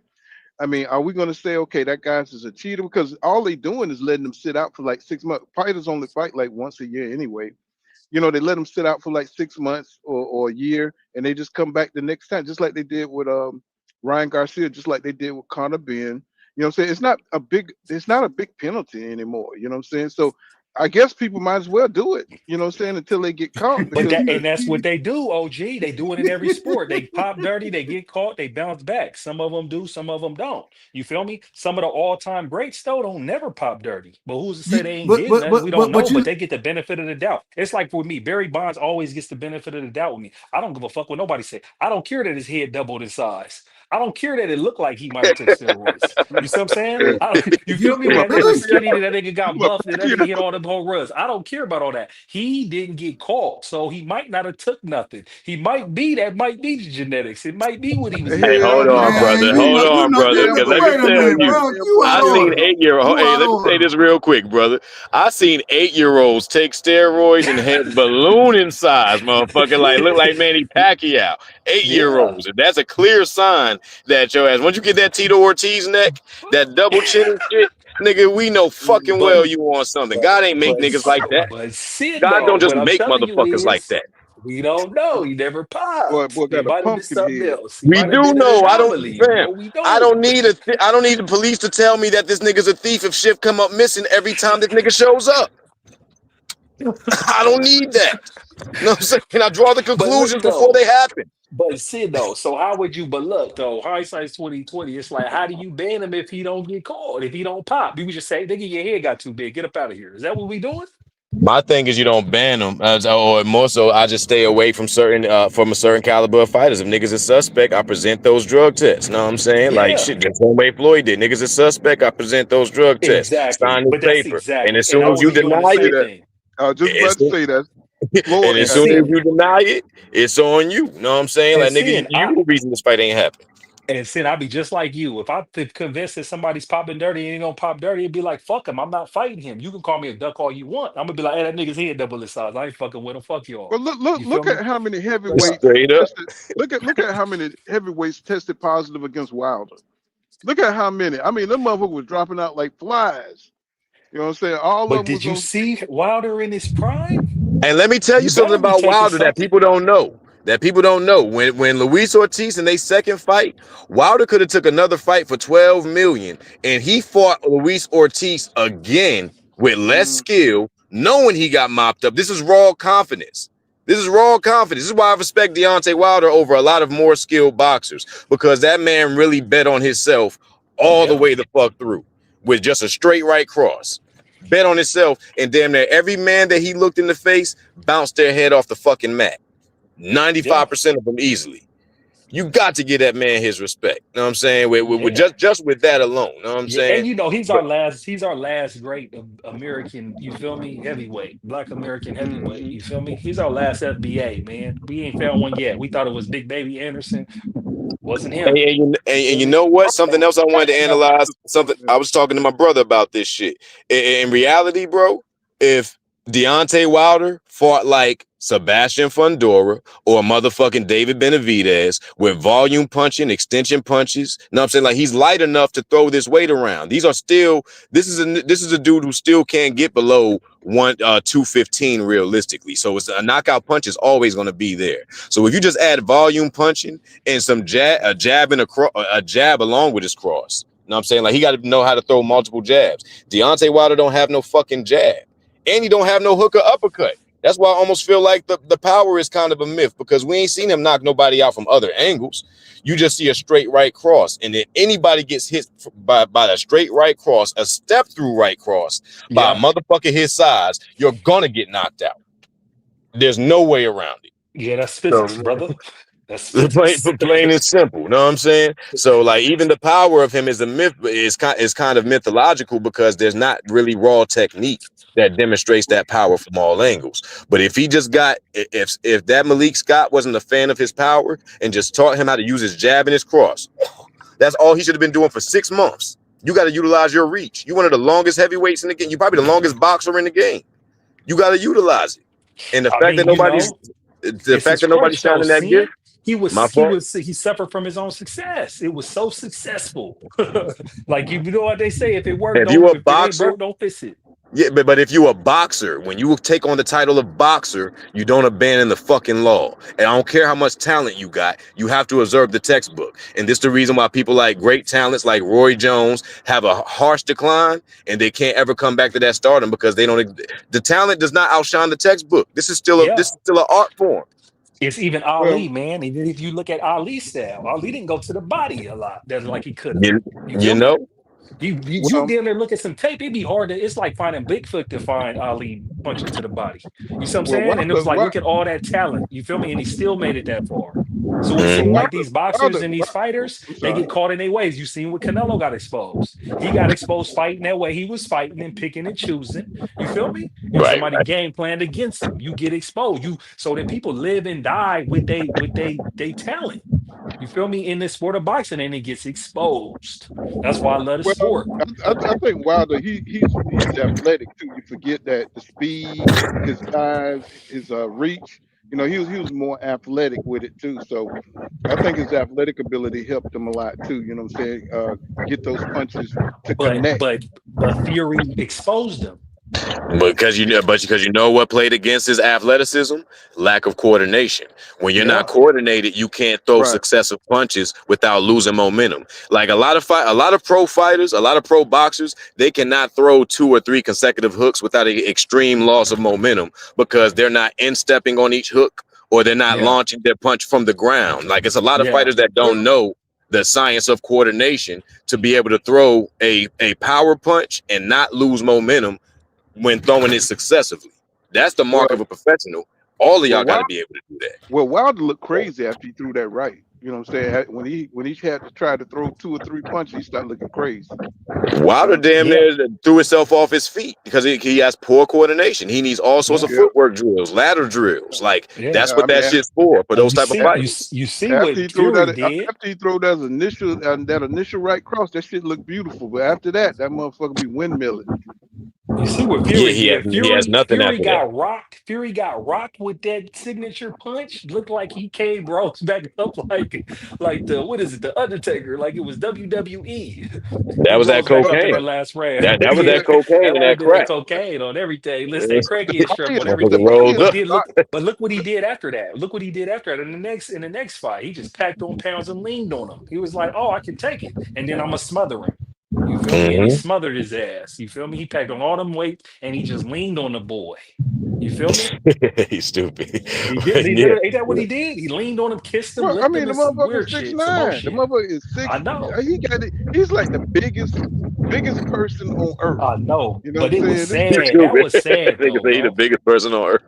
But look, he But was big and sloppy looking with all like that Dr. boxing, with all that Robotnik out this footwork. Yeah, motherfucker. like A real Dr. life, On everything. Real life Robotnik, nigga, a on real life everything. Robotnik out And this that I bitch. nigga mean, was I mean, boxing sloppily. Wilder Because is mind you, the 200. He first was fight, 219 pounds, bro. You know what I'm saying? I know, but that sloppy Fury was boxing him the first fight. Like at first, I thought Wilder got robbed went up. But when I watched it again, I was like, nah, Fury's sloppy ass was boxing him and got caught and came back. And then you know what his ass did? He abandoned the boxing. He went and packed on weight and leaned on that boy. That was sad, bro. I hated to see Wilder go out like that But because Wilder only he ain't has get one threat justed. though. Yeah. My fault. I didn't mean to cut nobody off. But yeah, I No, was no, just you No, saying good. You that. good. You no. good. You good. What I wanted to say was that it should be another weight class. Even though just like they got weight classes for it should be a super heavyweight class. Yeah, And they it They got should made that they in made the bridger MMA. weight. They made the MMA. bridger weight. where If they do Wilder's that, then I think that they need to shorten the rounds for those bigger motherfuckers because those yeah, dudes because they can't got throw that time mass to around. Those dudes can't throw that mass around for damn, like, 30, 40, 50 punches around. Like, this is like watching elephants fight. It's damn near like Nah, watching take them to grass the grow. deep end. See it now. Fuck it. You want to be that big and get in the ring? Listen, we Y'all want to can see keep you just pass out. y'all can keep saying that Fury exposed Wilder when the truth is Deontay Wilder beat Tyson Fury. He was cheated. Bottom line, he Yeah, true knocked indeed. Tyson True Fury indeed. out. His eyes rolled in the back of his head. He got a long count. If they would have did that properly, Deontay Wilder would have beat Tyson Fury. Yeah. Period. Just And like they, Tyson in the first fight, I would have will beat. defend that because in the first fight, his head bounced off the ground. But I don't think the ref saw that. They'll say because if a ref sees your head bounce, that's when they supposed to call it. Plain and man, simple. You know what man, the I'm ref saying? Listen, gave Tyson him beat Buster he gave him a Douglas with the long goddamn count. half. He gave him a halftime. He gave him about damn 20 seconds to get up. I was like, shit. You know what I'm saying? Yeah, What are he you got. doing? Listen, I agree with you. I agree with you, 2 Cent. But that's part of boxing, man. That's part of boxing. No, The ref does I have to agree. call it. I'm not disagreeing. It's part of boxing. It is what it is. But when I hear people with this, Wilder got exposed and he ain't elite and he ain't this and he ain't that, Wilder beat Fury. Period. But I'm talking about the second and third fight. He got Nah, but The see, exposed. let second me hold fight, on. Let me Wilder had defend a that. sloppy glove, bro. What Yeah, do you mean? right. Come But on. let me defend that 2 Cent because I feel like, first off, you can't expose somebody when you already know what they about. You only expose somebody when you think there's something that they're not. We knew Wilder was a fundamentally flawed fighter. He said that. And he still bet on himself, you know what I'm saying, bet on that right cross alone, you know what I'm saying, and put it to the test. So there was no exposure in that. We already knew what we got with Wilder. You was going to get some sloppy ass, you know what I'm saying, I mean, not no pristine boxing, but if he hit you with that cross, you was going to get a knockout. So that eliminated everything else that could have fucking went wrong in the fight. People didn't care about that until he started losing consecutively. That's when fundamentals really became a fucking question. And everybody want to start questioning what Malik Scott is actually doing over there. But a lot of it be the mythology of you. And Fury busted Wilder's mythology because he found a simple way to beat him. You feel See, me? Yeah, but any real cheating, fighter, Blaze. Cheating. That's the simple right? way he Look, found to beat look, him. Cheating. look. No, look, This what I'm talking nigga about is is the first fight, but then 6'9". the second fight is That just nigga is too big for heavyweight. You know what I'm saying? That nigga is big, man. I'm talking But he about. was moving though too though. That's the one thing about it though, is like y'all can say what y'all want to say about about Fury, Then, but that big sloppy motherfucker was moving. He had well, footwork. That was crazy. and guess what? And guess what? He lost it. That's that He crack. really, in reality, he lost his belt to a motherfucking MMA guy with only one fucking fight. No, I'm So in agree with reality, you. he But made no, Francis but think about Ngannou it the though, motherfucking Sin. But champion. Sin though. Y'all But smoke Sin, that this was a though. disgrace to boxing Fuck though. that. Here, let me say something about Look, that. Let me say look, something listen, about that though, y'all. Sin. Listen, Go listen. ahead, OG. This dude, all these heavyweights, all these Irish and English, yeah, they always come to America and get trained because he was trained in Crunk Gym Yeah, by that crawl. Emmanuel Yeah. Stewart. You see what And I'm they gave him saying? footwork. They Come gave right the over Gypsy here and King get the training footwork from though. over here. You know what I'm saying? To take that shit America is back always the home. standard, bro. We're the hybrids of everything. We will take a fight and make it look like a dance. Easy. You know what I'm Hey, saying? but Like, hey, we, hey, hey, but Sid though, let me speak on what you was talking about what up? with Fury though and Ngannou. But we know with Fury, he going coke binges, suicidal episodes, go in and out. You feel me? So when he took that Ngannou, that was a disgrace to boxing because he just got out of bed for that fight. That was It was a disgraceful. disgrace because of his performance. It wasn't like shit, Yeah. like yeah, like that, and that's No, his that's what I'm fault. trying to tell you. He But didn't. anybody who He. really knew boxing, anybody who really know boxing, know that Fury ain't cut like that. This nigga is not no great fucking heavyweight. The heavyweight division is just weak. Though Deontay Wilder only has one single threat. You know what I'm saying? If you neutralize that right cross, you don't have nothing else to worry about but some slap hooks and some desperate jumping uppercuts. You know what I'm saying? Because he's not coordinated.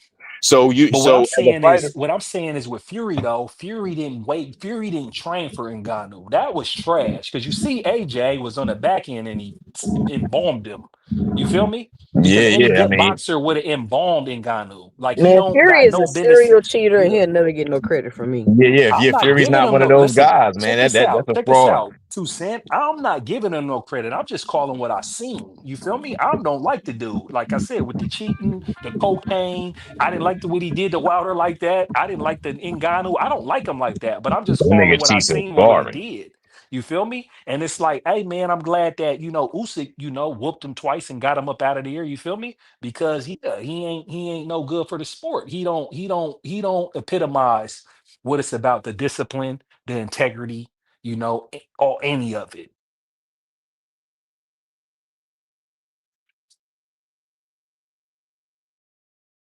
Yeah, would everybody drop off? I think it's crazy how we always Nah, got I to was just mention how Devin was cheated, but nobody ever want to mention how Wilder was cheated when you talk about Wilder Fury. I think that's strange. That's a strange phenomenon. Man, I mean, Wilder but and it's Spence, different man. Fuck though. that. But it's Spence was different though, cheated too, too, Sam. man. We want to get real about it. Fuck It's all that. it's You know what I'm it's saying? Niggas it's want to really different How is talk though, it too, about it. different Sam. when you seen the man glove flopping? How is it different?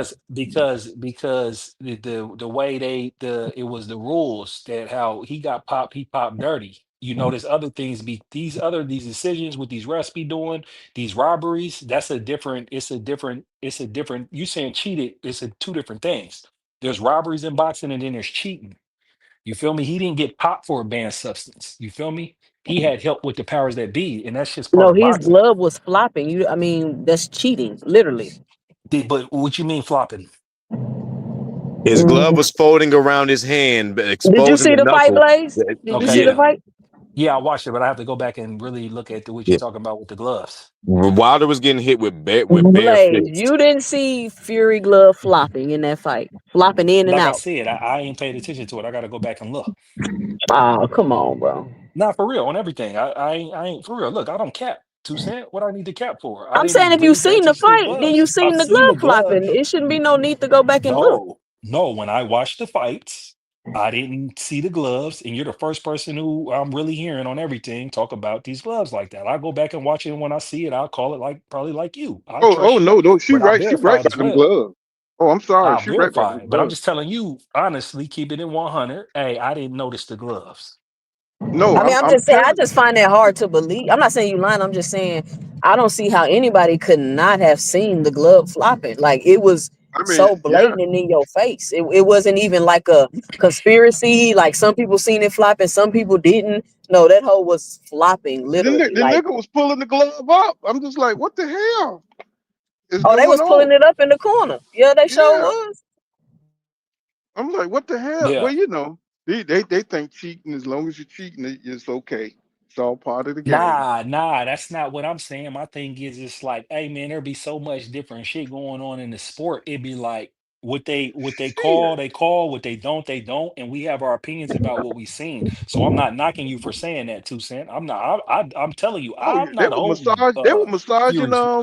Crawford glove when he fought Spence. They were Full massaging the Yeah, body glove. massage.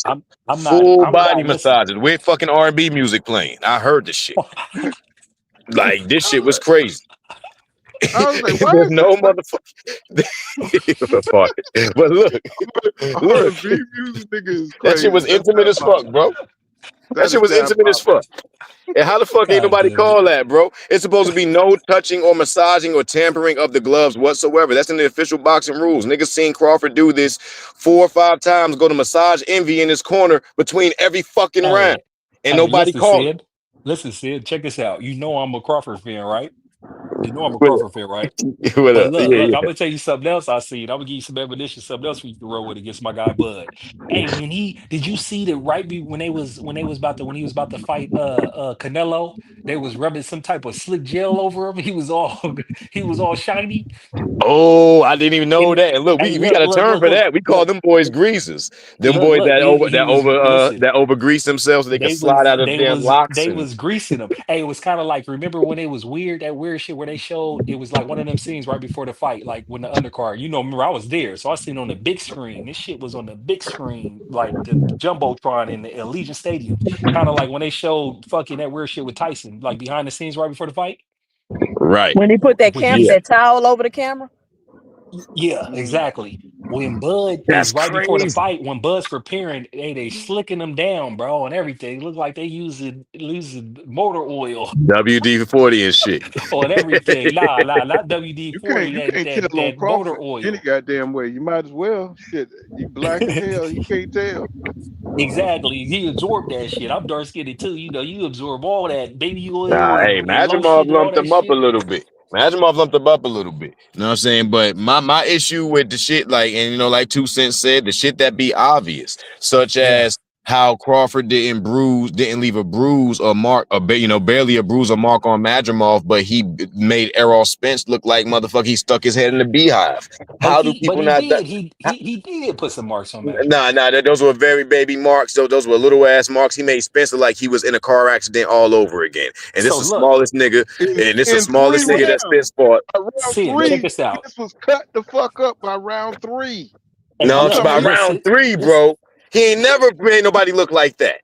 Hey Sid, listen, bro. I can't defend that because yeah, it is interesting that them Neverlast gloves that be busted that he was destroying people with and got 8 year stoppages when he switched over to the Grants. You feel me?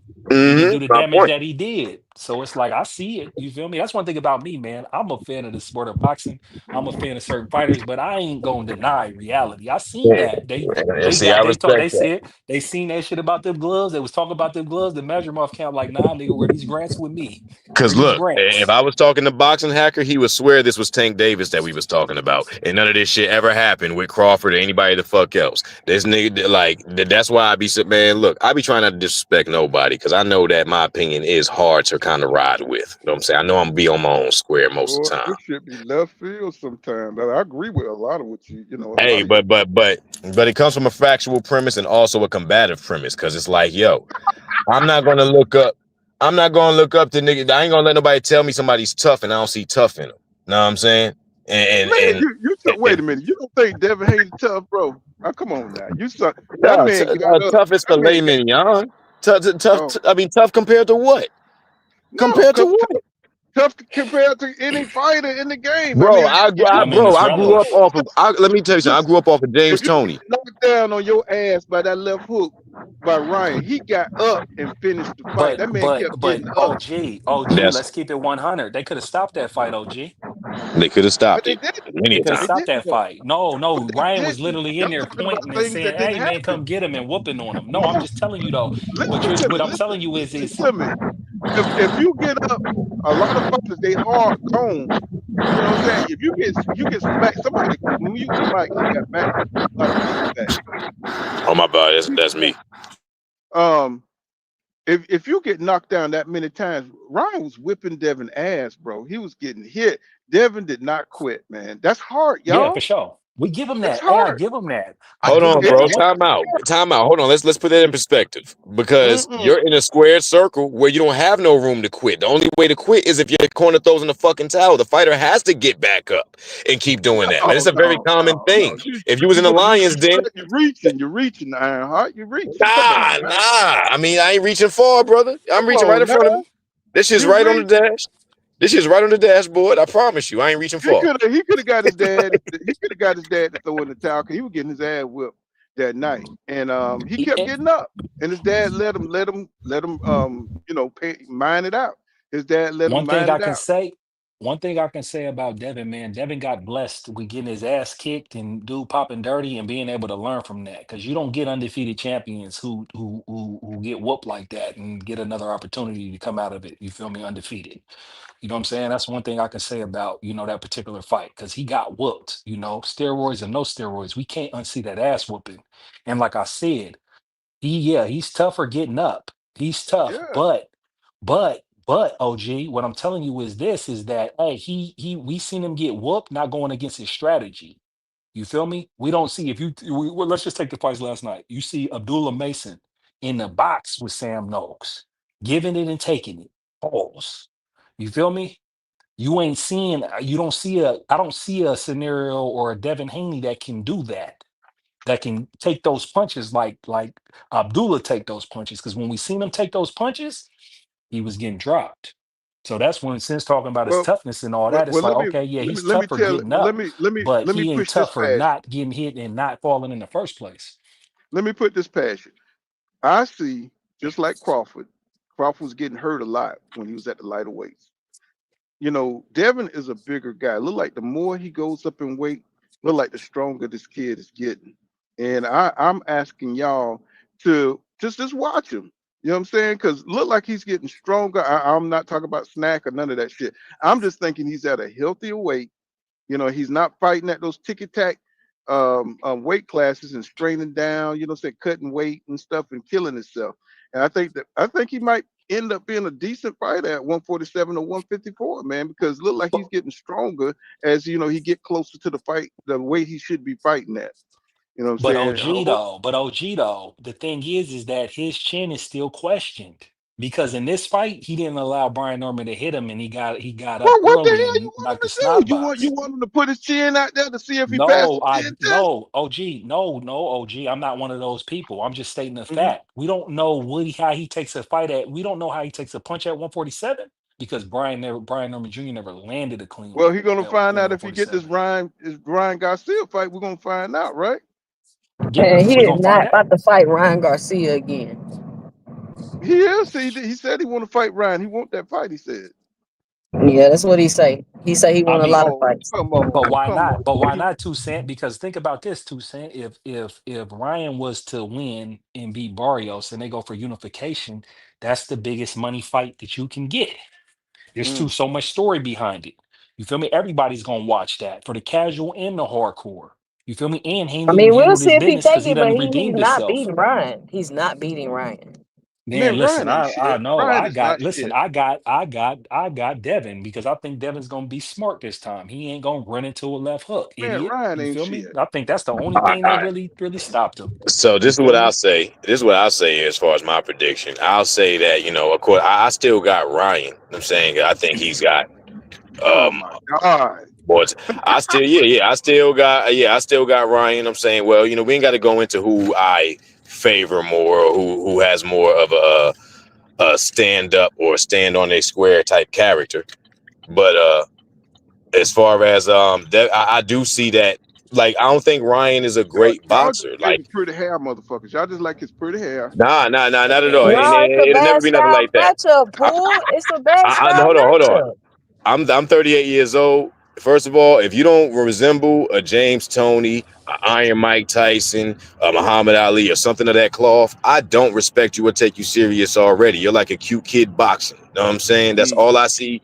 That's all I see out of Shakur and You just described Ryan. Devin. You just described him. What's that? I said you just described Ryan, a cute kid boxer. Yeah, but Ryan got more heart than Devin. You know what I'm saying, in some of his counterparts. You know what I'm saying, because he really wants to prove that he's not. You How know what I'm do you saying, say? he's not a suburban How kid. can you say that? How can you say But Ryan got more? Go ahead.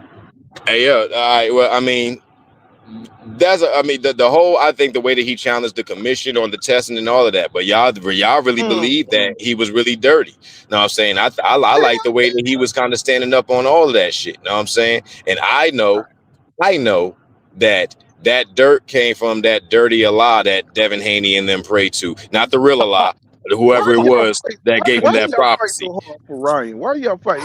Anybody else? I'm not Carlos, fighting It's for Ryan, funny, bro. man. I'm not. Listen, man. just I'm listen. Hear not me out. fighting for. Yeah, why? I Hey, mean, listen. everybody else pop dirty and shit. You know what I'm saying? Y'all, why y'all fighting so hard for Ryan? I Hey, mean, listen, I check don't this get it. out. Check this out about Ryan, man. Listen, man, Ryan ain't gonna win against Barrios because they gonna rob him with the draw. He ain't gonna even get through Barrios for us to even be talking about this fight, anyways. You feel me? In my opinion, because that's what we need to be talking Barrios is about, a okay. anyways. He's an okay fighter, man. He's an okay And that's what fighter. I'm I just trying to want to. tell you. When what I'm trying to tell you is, I don't. Ryan got to get through that okay fighter, and I'm not sure if he can even do that. I So just you think he feel me? undisciplined. Ryan is an undisciplined clown. Yeah, undisciplined clown. He don't know what the hell he want to be. He don't know if he want to be an actor. He don't know what the hell he want to be a rapper. Yeah, You know what I'm he's saying? be distracted. He don't know what the hell he want to be. He want to be a underwear model. What the fuck he want to do? You know what I'm Yeah. saying? All that is true.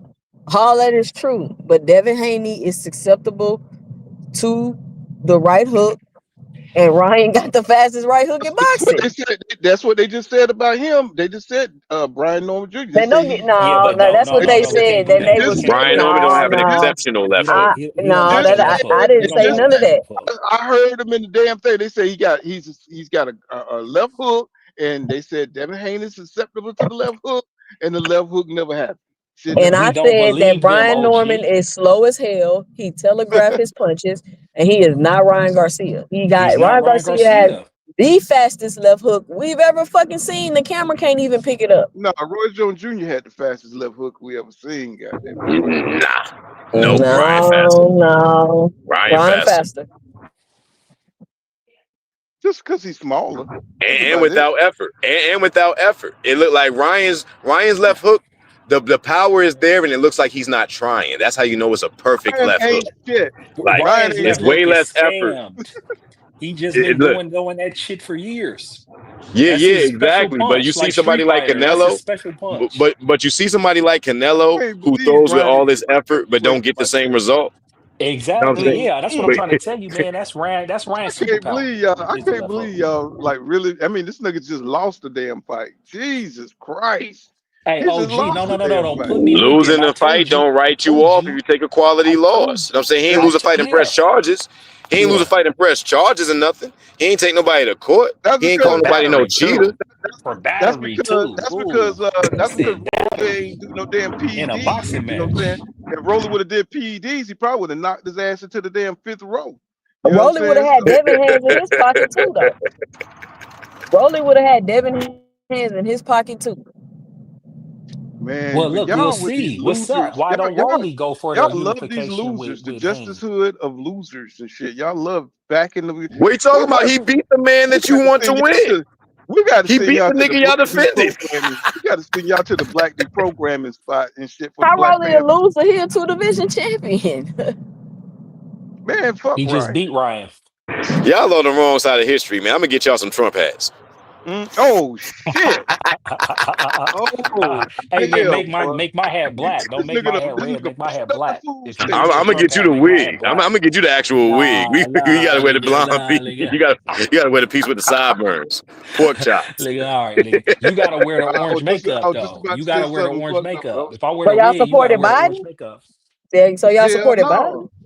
Hell no. Listen, man, I'm check I'm this an out. I'm independent, unaffiliated. goddamn it. I'm an I'm not independent. even independent. I'm I unaffiliated, homie. support myself. Hey, And I, look, you know, I I participate in say local that I support politics. the man. I support the man who make other rich white people nervous. You know what I'm saying? That's all I'm gonna say. You know what I'm saying? Like Yeah, I fuck with that.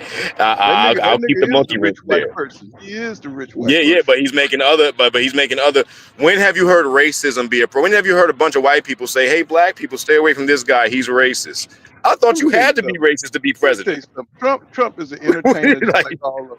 Just like Barack was an entertainer. They all entertain. They don't run shit. oh no, Just those oh yeah, for billionaires. sure, for sure. Those But one billionaires thing I run that respect shit. is that old boy don't make this country look like a bitch. You know what I'm saying? You That's the only saw thing I what happened respect. to your Put them boy. boys in the boys' bathroom, make them let them girls be safe.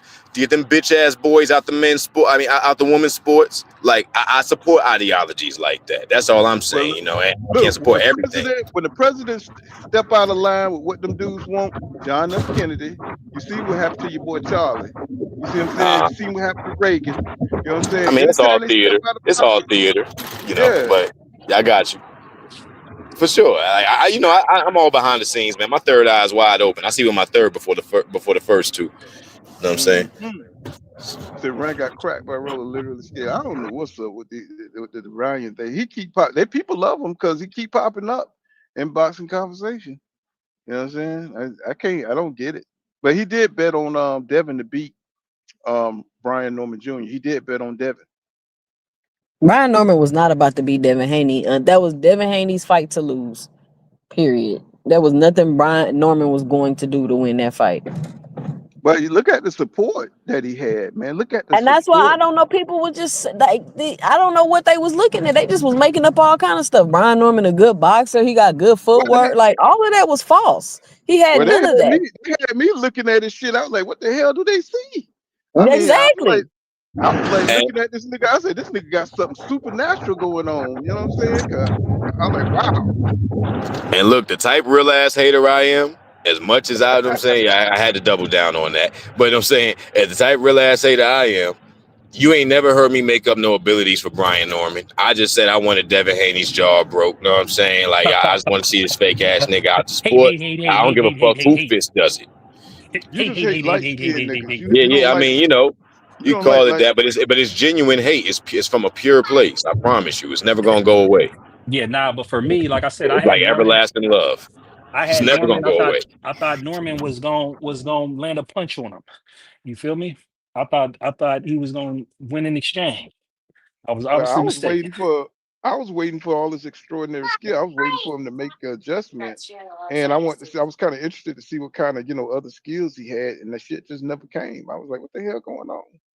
Man, Uh, he couldn't even get his range. He was smothering his punches. This man can't even this man can't even find his range. Like well, I, that jab was fucking us his timing up. Every time he got on the front foot, Devin was hitting him with that jab and shit. It was fucking him up.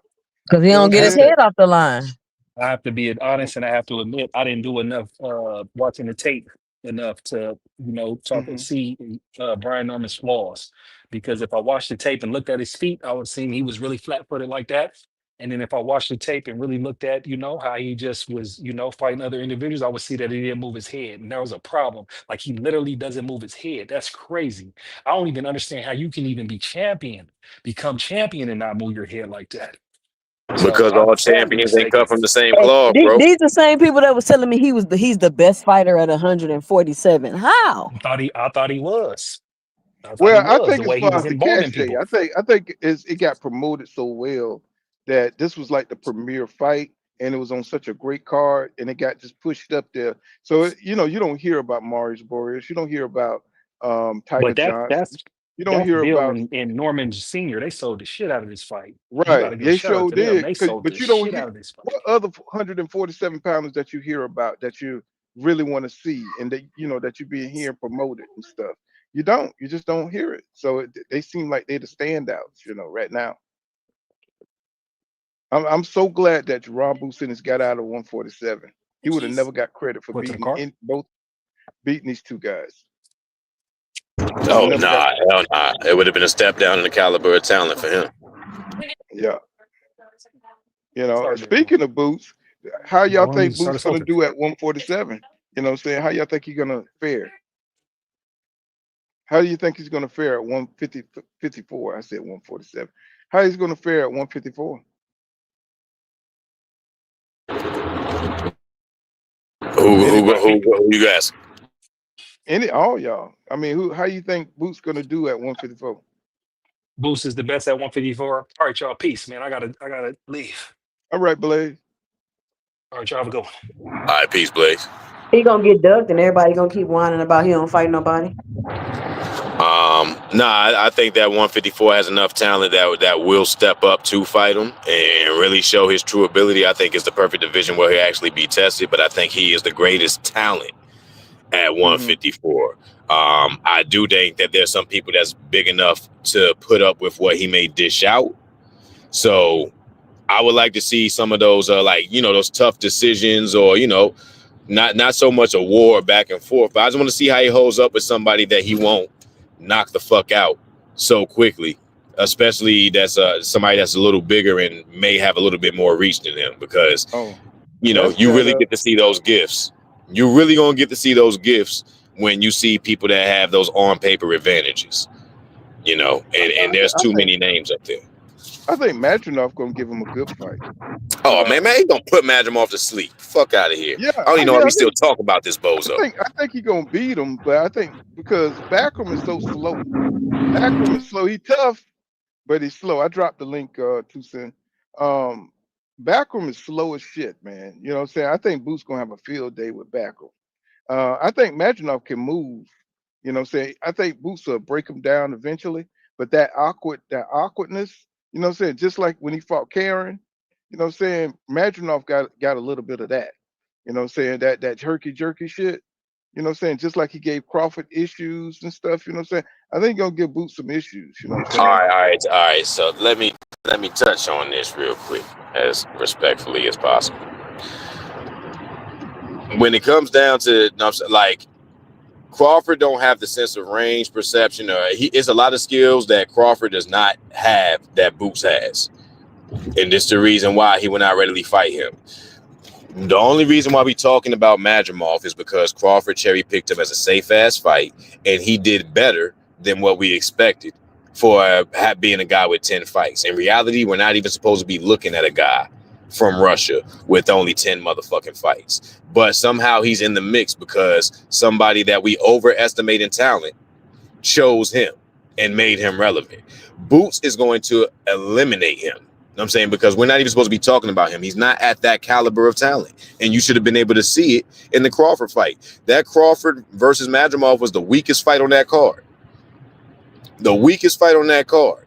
And Madrimov did exceptionally well. A lot of people want to say that Crawford's or they rather say, oh man, like I even heard idiots say that Madrimov was better than Spence, had better this than Spence, so on and so forth. They rather say Madrimov was better than what they thought than say that Crawford ain't as good as what you thought. You know what I'm saying? Because that's what was really happening in that fight. You know what I'm saying? I'm gonna do with 10 fights, whooped on somebody who had, and I say whooped on because he outpointed him by a large margin. He should have won that fight.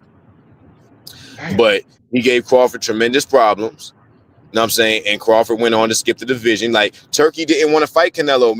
After the press conference, Turkey said that they weren't worried about no Canelo fight after that because he lost faith in Crawford. But they still found a way to sell the novelty, you know what I'm saying, and sell the idea and make it a big fight.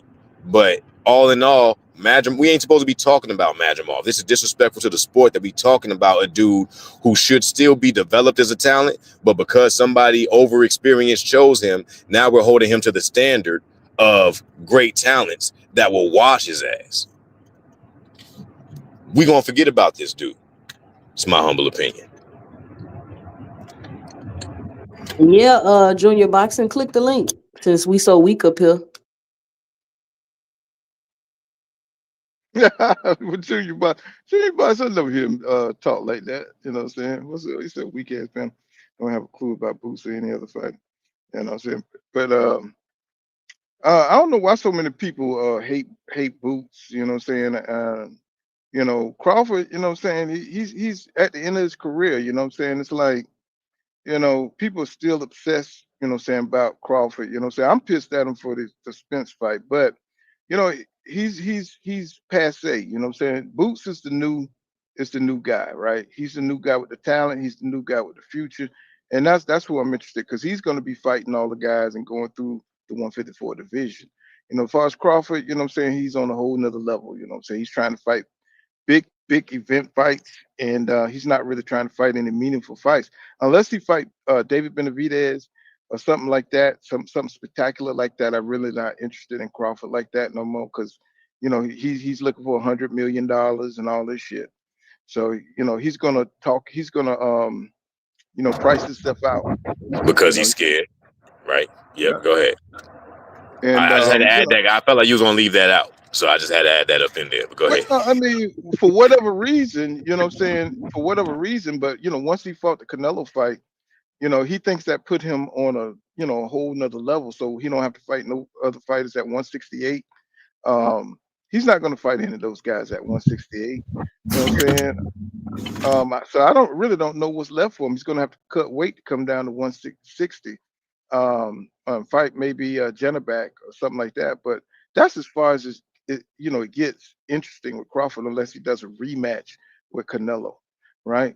So so Jerron Boots-Ennis is the shit right now, because he's the future of what's going to be happening in the next few years, and that I'm kind of like on that train right there.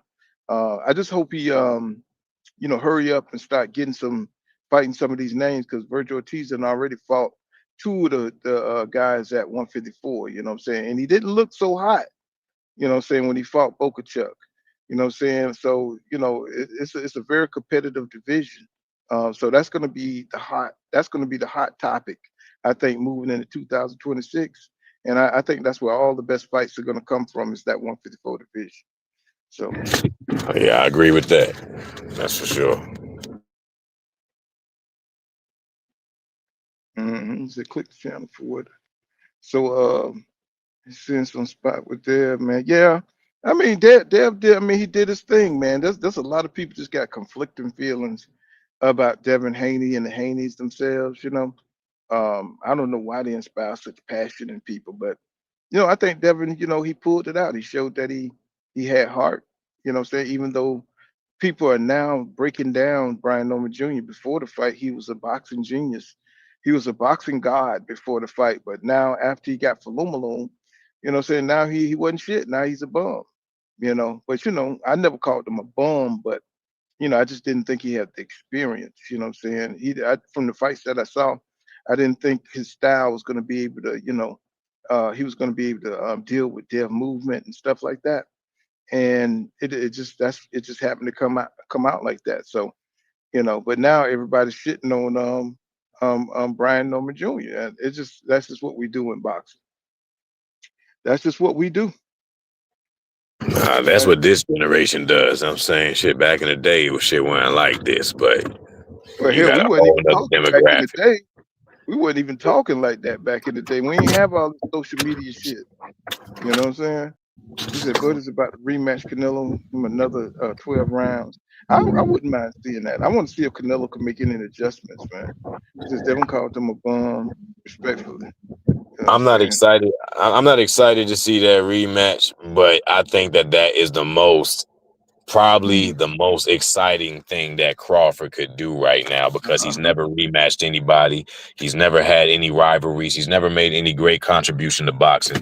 So this would be the biggest, you know what I'm saying? I mean, just being honest, because every other great that we know has a trilogy rivalry. You know what I'm saying? Some people look, Floyd got like 15 of them. Talking about big names. Know what I'm saying? Made actual contribution to the sport, fought, that had rivalries back and forths with some motherfuckers that we perceived to be very dangerous at the time. At the time when they were dangerous, not strategically waiting to drown them out and weight drain them, or sitting at a weight division for X amount of years and holding on to one belt. None of that timing shit. None of that fancy shit. So, to call somebody else great today, but then not put them through the same plight that all the other greats have given us. No, I'm saying no trilogy, no rivalry, just fight one person, get 4 belts, and then vacate and fight a no-name Russian. Repeat, rinse, wash, repeat. Well, y'all, we're gonna shut it down. You know, I gotta go. Still I gotta pick up performing at a greater level. My fault. Yeah, I gotta pick up in the morning. So early in the morning. So we'll get back. I'm going straight to Houston. You know what I'm saying? I got 5 days off, and I know y'all got y'all turkey, getting your food right. You know what I'm saying? I hope everybody, we're going to be going live. So, but my wife got me, cooking my cornbread. I cook cornbread, stuffing and stuff, with dressing. And I got my mama recipe. So I got to get all that stuff together and cook and everything. I'm an old Southern dude. So, we know how to burn a little bit. So, what I'm saying? I appreciate it. Was a really robust conversation. You know what I'm saying? I know, we disagree on a lot of things, but I respect you. And I know your boxing. 2 Cents, of course, she is the mystic of boxing. You know what I'm saying? She's the boxing whisperer around here. And she always be changing my goddamn mind. I don't know how the hell she do it, but because I'm the most hard-headed nigga ever. But she come in here and Her just name 2 Cents, but she gonna hit you with a roll of quarters in your shit when it come down to them damn facts. It's I way more know. than 2 cents. Her 2 Cents, she just got Yeah. she's persuasive, she's very persuasive. But yeah, we'll probably be back. Excuse me, probably be back on Tuesday. Probably come back on Tuesday if I can get on here. But I gotta ride this load out. And Peace out. Peace out. yeah, I For appreciate sure, everybody. man. Drive safe, man. Enjoy the holiday if I don't hear from anybody before then. No doubt. Peace out, y'all.